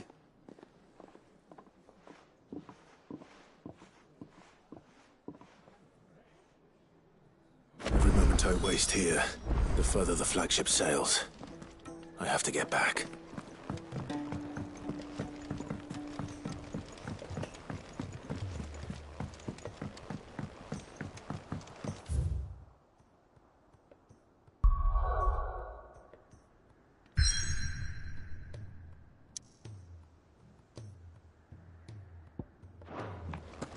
Cole said it was an army of Akashic. What will happen to Mid and the others? They'll be fine as long as Sid is... All right, Clive. Blackthorn told me you helped him out again. It's half of that. Speaking of which, I'm actually a bit, Worried about him. And you want my advice? afraid so. It's a bit of a funny one, this, but I saved this posh knob while I was out on a mission, and he gave me this flashy ring to say thank you. So, obviously, I show it to Blackthorn, thinking he'll be impressed, only for him to go white as a sheet and quiet as a curl instead. Try as I might, I can't for the life of me work out what could have got him upset like that. And seeing as how Blackthorn opens up when you're around, I thought maybe... I'd speak to him again. Well, I suppose there's no point leaving him to stew. Cheers, Clive. I'll be sure to pay him a visit as soon as I have a moment. All right, I'll meet you by the forge then. You come along when you're ready.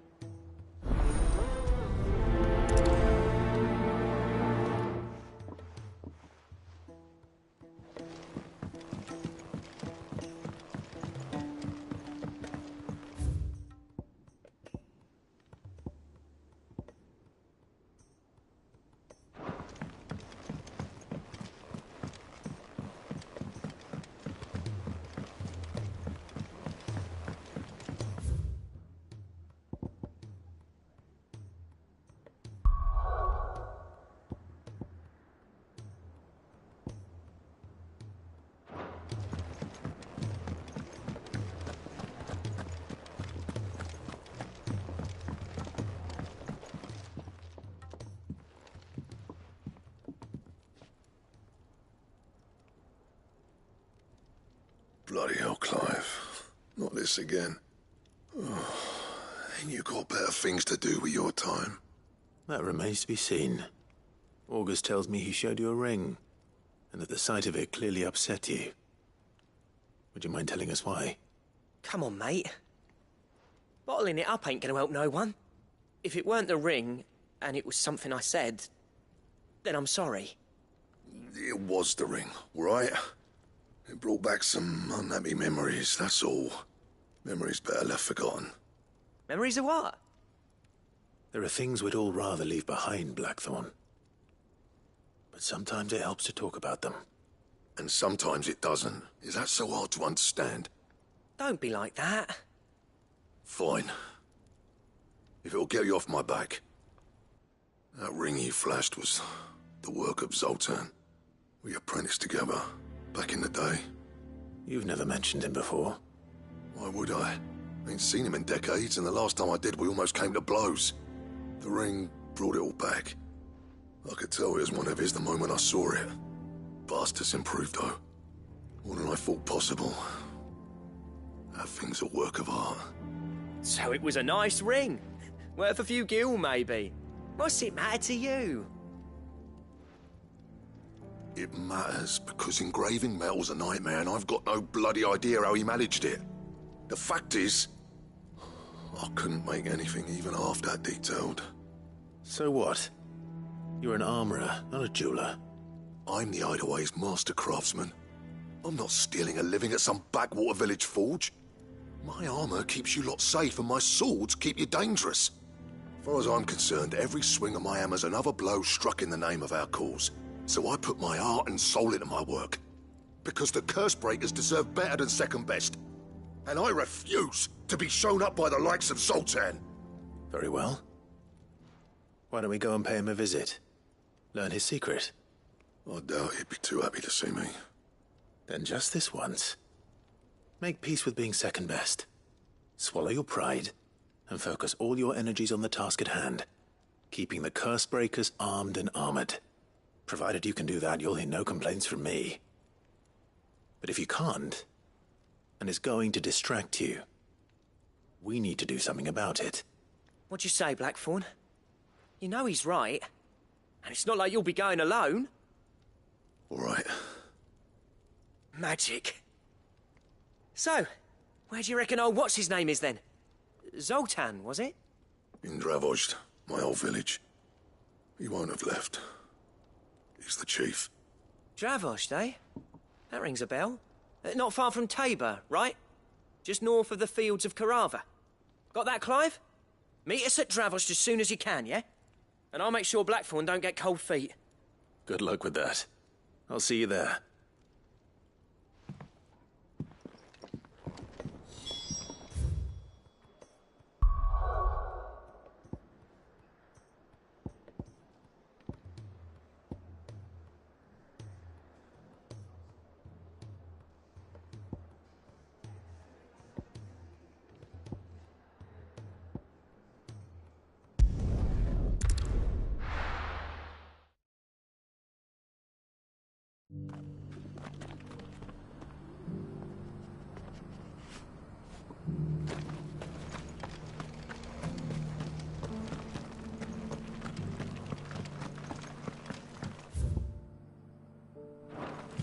You have my thanks. Without your medicines and your wisdom, Tabor would be but a shadow of itself. It is the least we can do in return for your generous hospitality, my lord.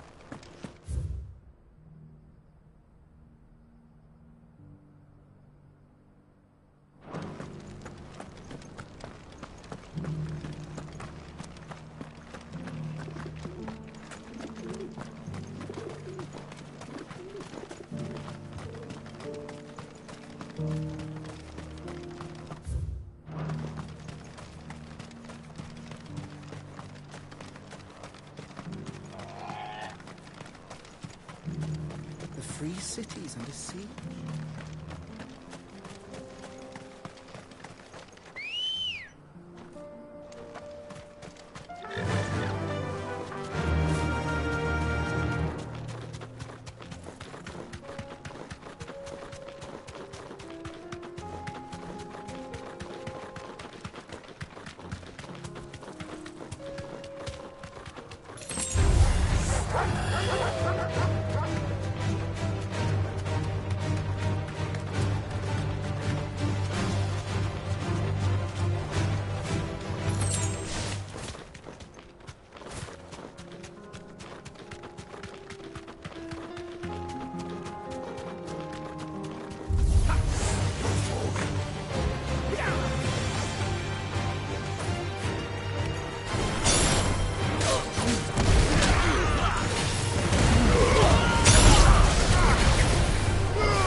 breakdown already?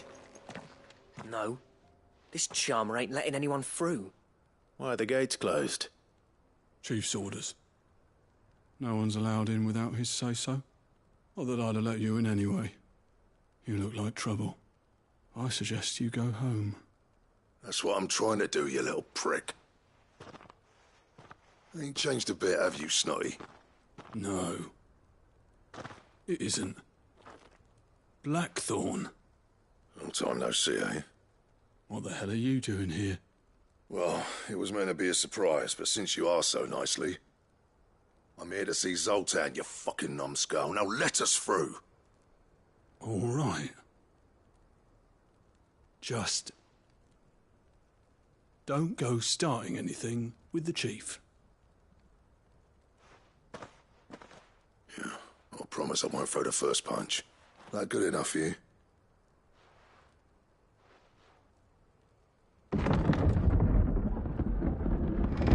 Go on then. Much obliged.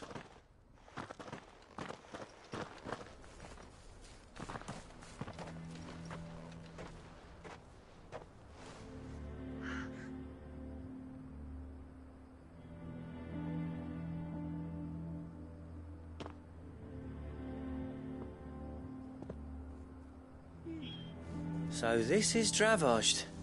Not much going on, is there? It's a smithing town. When I was a lad, you'd have to shout to be heard over the sound of hammer on anvil.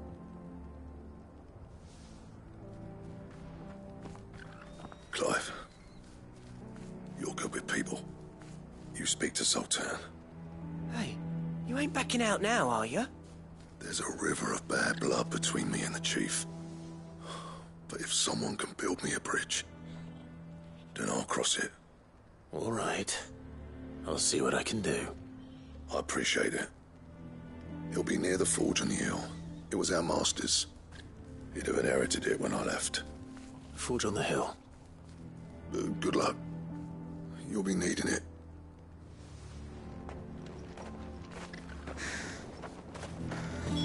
But if we can't fire the forges, how are we going to earn our keep? Shut your hole. Mama, why hasn't Papa come back yet? He's helping the chief.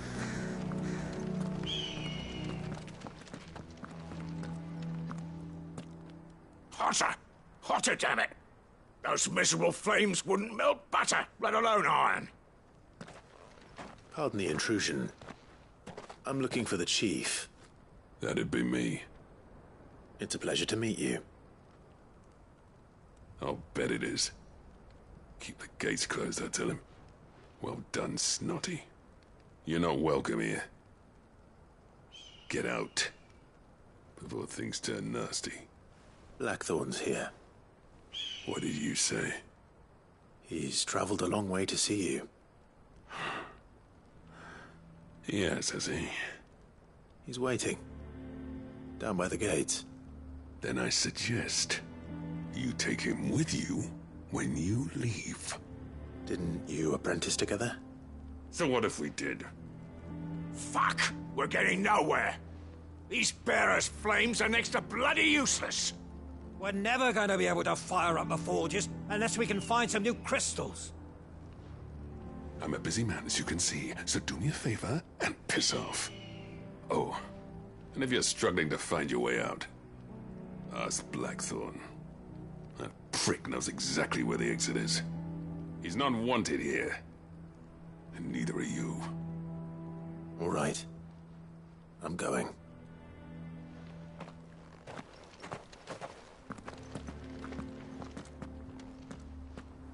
Please, Chief, you've got to do something. If this keeps up, we'll be ruined.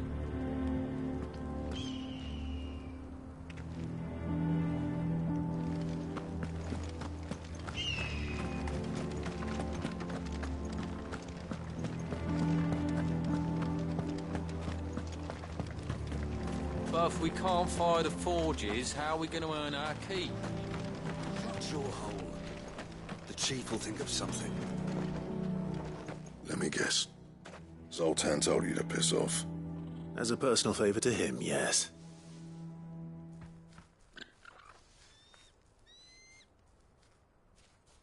Well, at least he didn't beat about the bush. There'll be no talking him round.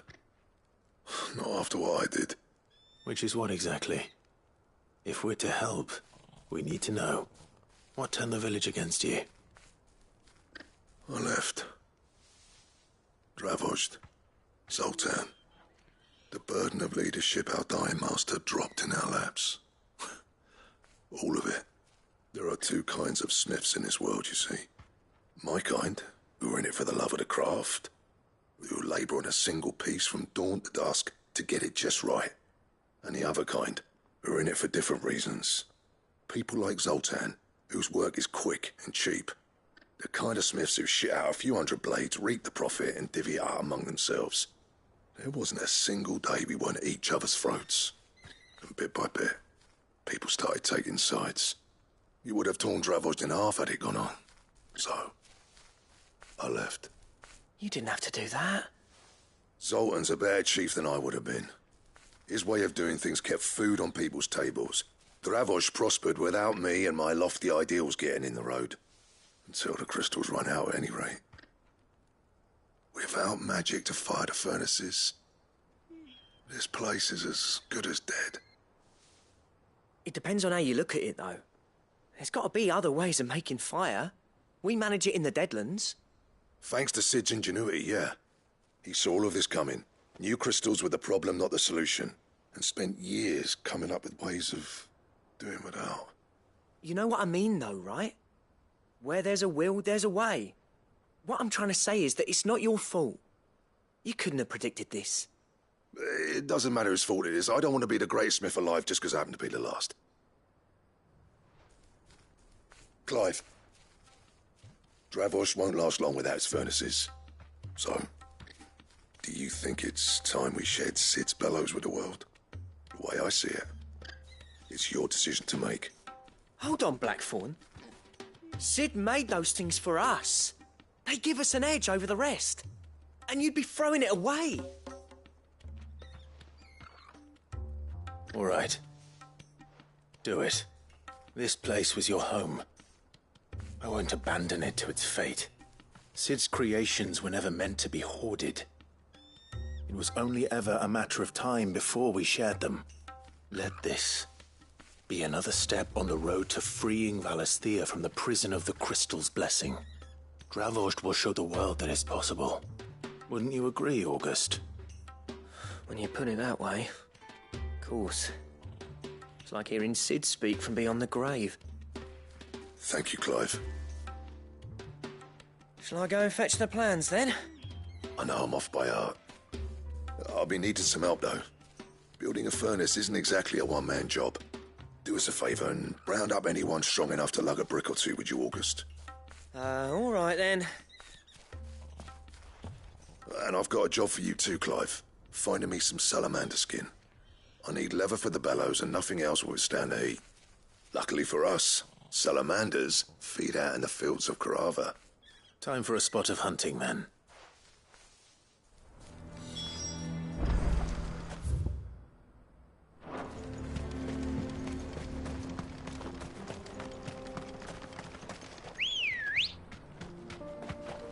Let's go. Yeah!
Let's make this quick, shall we?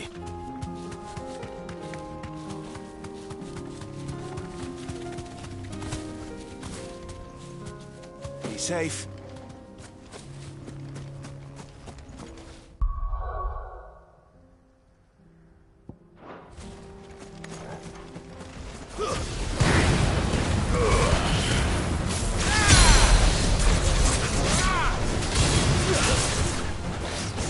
Nice try.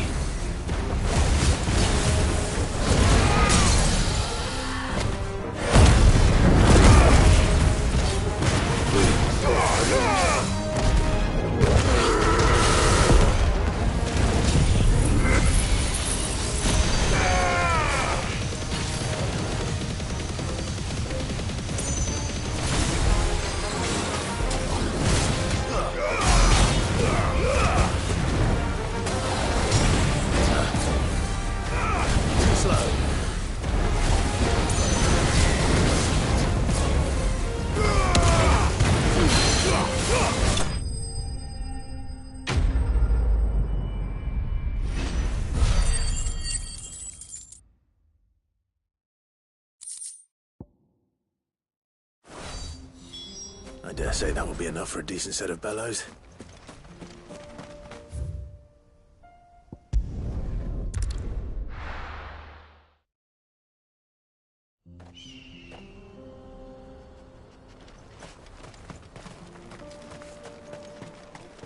What's this all about then? Don't know. Some kind of new invention. Would you like to see my wares?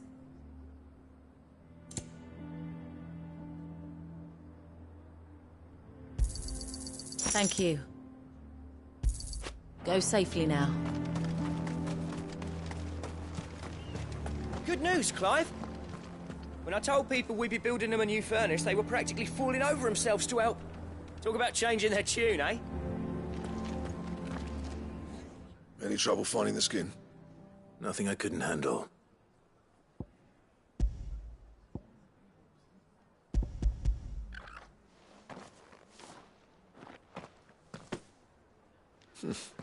This should be plenty. Right then, time to put these louds to work. If everyone pulls their weight, we'll be finished in no time.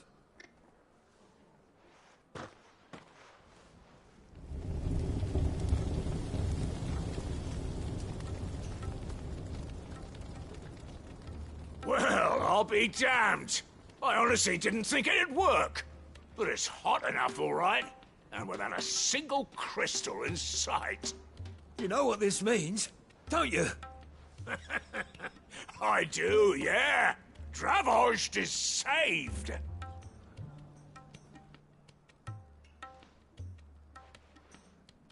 Sorry about earlier.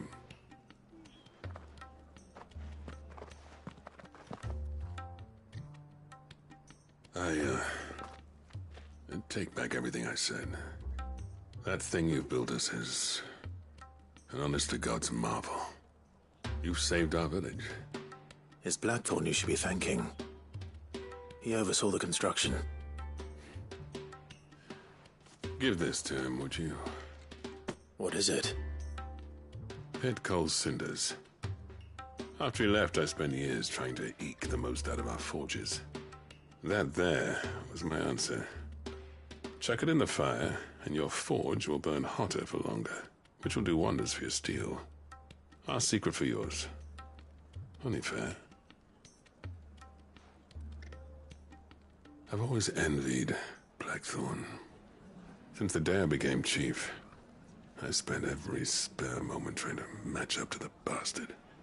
No amount of sleepless nights at the Anvil will ever bridge that gap, though. He's a genius. Plain and simple. The man Dravost needed. But he took all his talent and left. Gifted and free. Is it any wonder I hate his guts? The cinders would mean more coming from you. I need to forgive him first. And that's not gonna happen.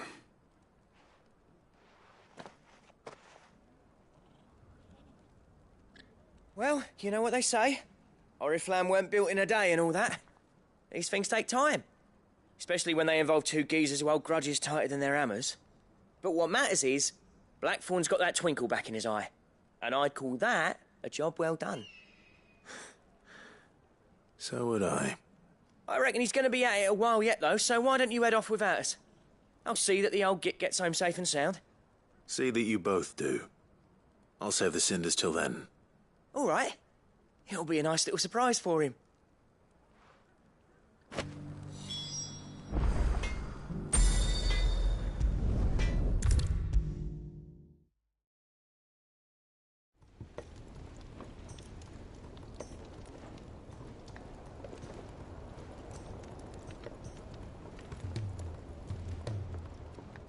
Gentlemen, I see you both made it home in one piece.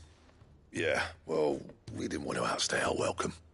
The whole village turned out for a go on the bellows after you left. Everyone except Zoltan, that is. Didn't see hide nor hair of him. Oh, but that reminds me. I have something for you.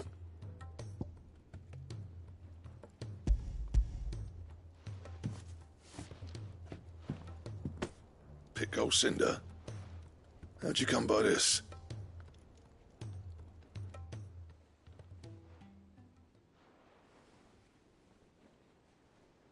And you're sure he wanted me to have it? I'm sure. He didn't say so, but I think he wants to forgive you. Huh. Imagine that. Yeah. You know I could never leave this place, don't you? Every time you put on mail, you and the curse breakers are trusting me with your lives. There's no greater honor for a smith than that. I'm not about to go crawling back to Zoltan for forgiveness, but I will make good use of his cinder. And if that helps save even a single life, then he'll have my gratitude. What was it you said he called me? Huh? A genius? And he spent sleepless night trying to copy me, did he? Sounds like I better get to work. I've got a reputation to uphold. It's good to see you back on form, Blackthorn.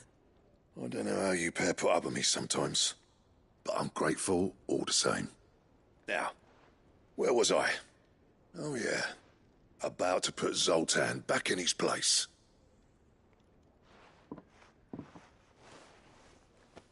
Ain't got the art to tell him how similar they are. Stubborn bastards. A little healthy competition should be good for him. You're not wrong. Still, it's a shame him and Zoltan couldn't let bygones be bygones. No use grumbling about it now, though. Blackthorn's happy. Or as near to happy as he gets. And that's good enough for me.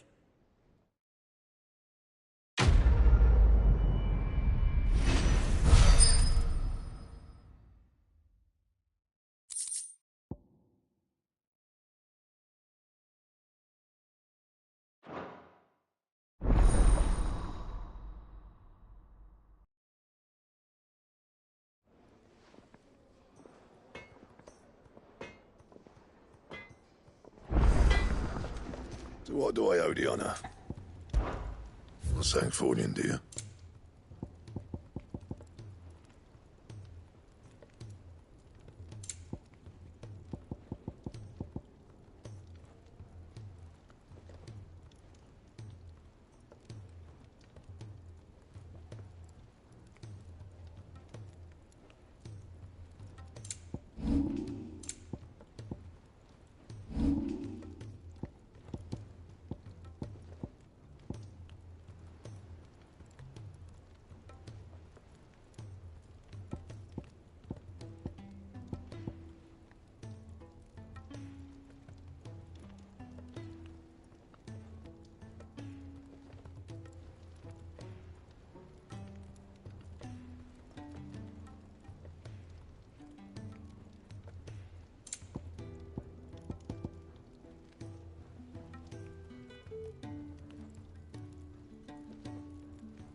Anything else?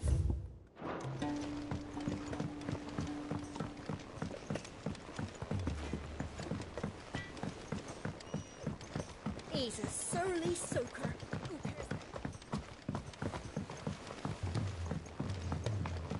The realm's crops are all being harvested early. Certain that our seeds last.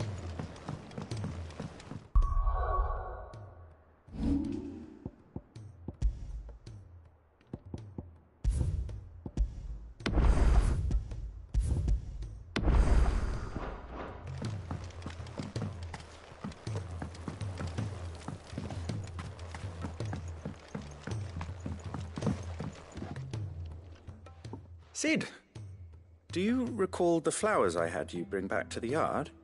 Vaguely. Is something wrong? I'm afraid so. I was able to get most of the Morganbeards to take root, but they rarely flower. I fear the soil here does not agree with them. However, I believe I have a solution. I can't wait to hear it. I'm going to marry the Morganbeards with Morbles. I know, but hear me out. Morbles are possessed of a highly choleric temperament. The fire which drives them appears to be maintained by an abundance of nutrient-rich ether drawn from their environs. I believe that by grafting a Morble vine to a Morganbeard, the appendage's wealth of vigor-inducing nutrients might well stimulate the flower to bloom. The endeavor, I assure you, is scientifically sound. I simply need a vine to prove the theory.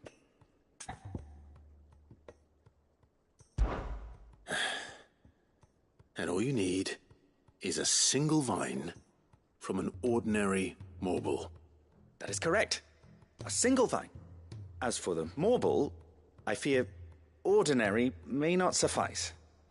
But, as luck would have it, a most extraordinary specimen is rumored to haunt the swamps of Rosaria. Why, a notice concerning this very creature was only recently posted on the hunt board. How timely. Well, I shan't keep you any longer. I know you have much to do, as do I. Now, where did I put my watering can?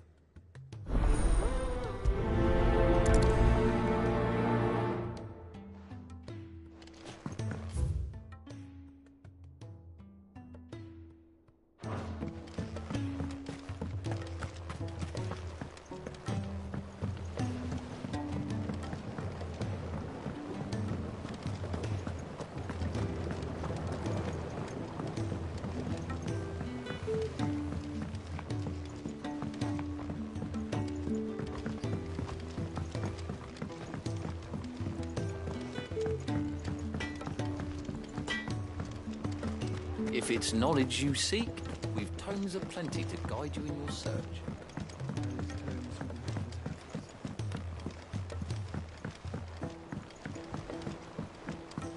Cole said it was an army of Akashic. What will happen to Mid and the others? They'll be fine as long as Sid is...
Thanks, girl.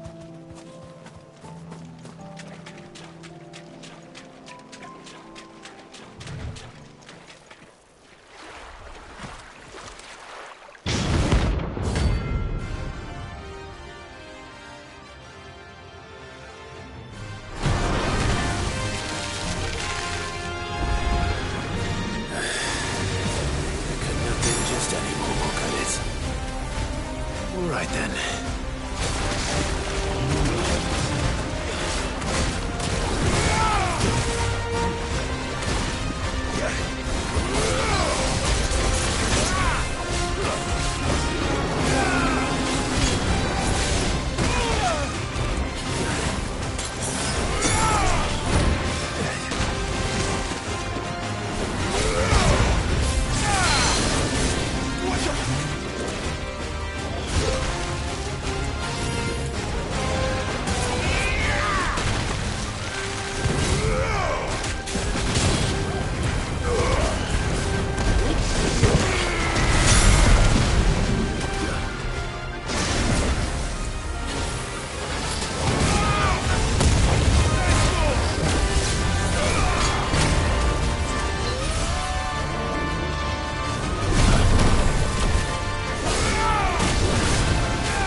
That was definitely anything but ordinary.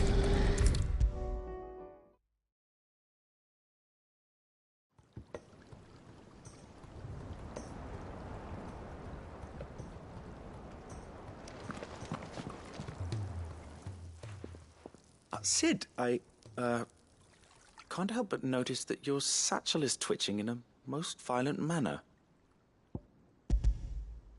Here. It's your problem now. What an amazing specimen. The flesh positively throbs with vitality. If I can successfully graft this to the Morganbeards... When I successfully graft this to the Morganbeards, I suspect the results will be immediate. I shall begin at once.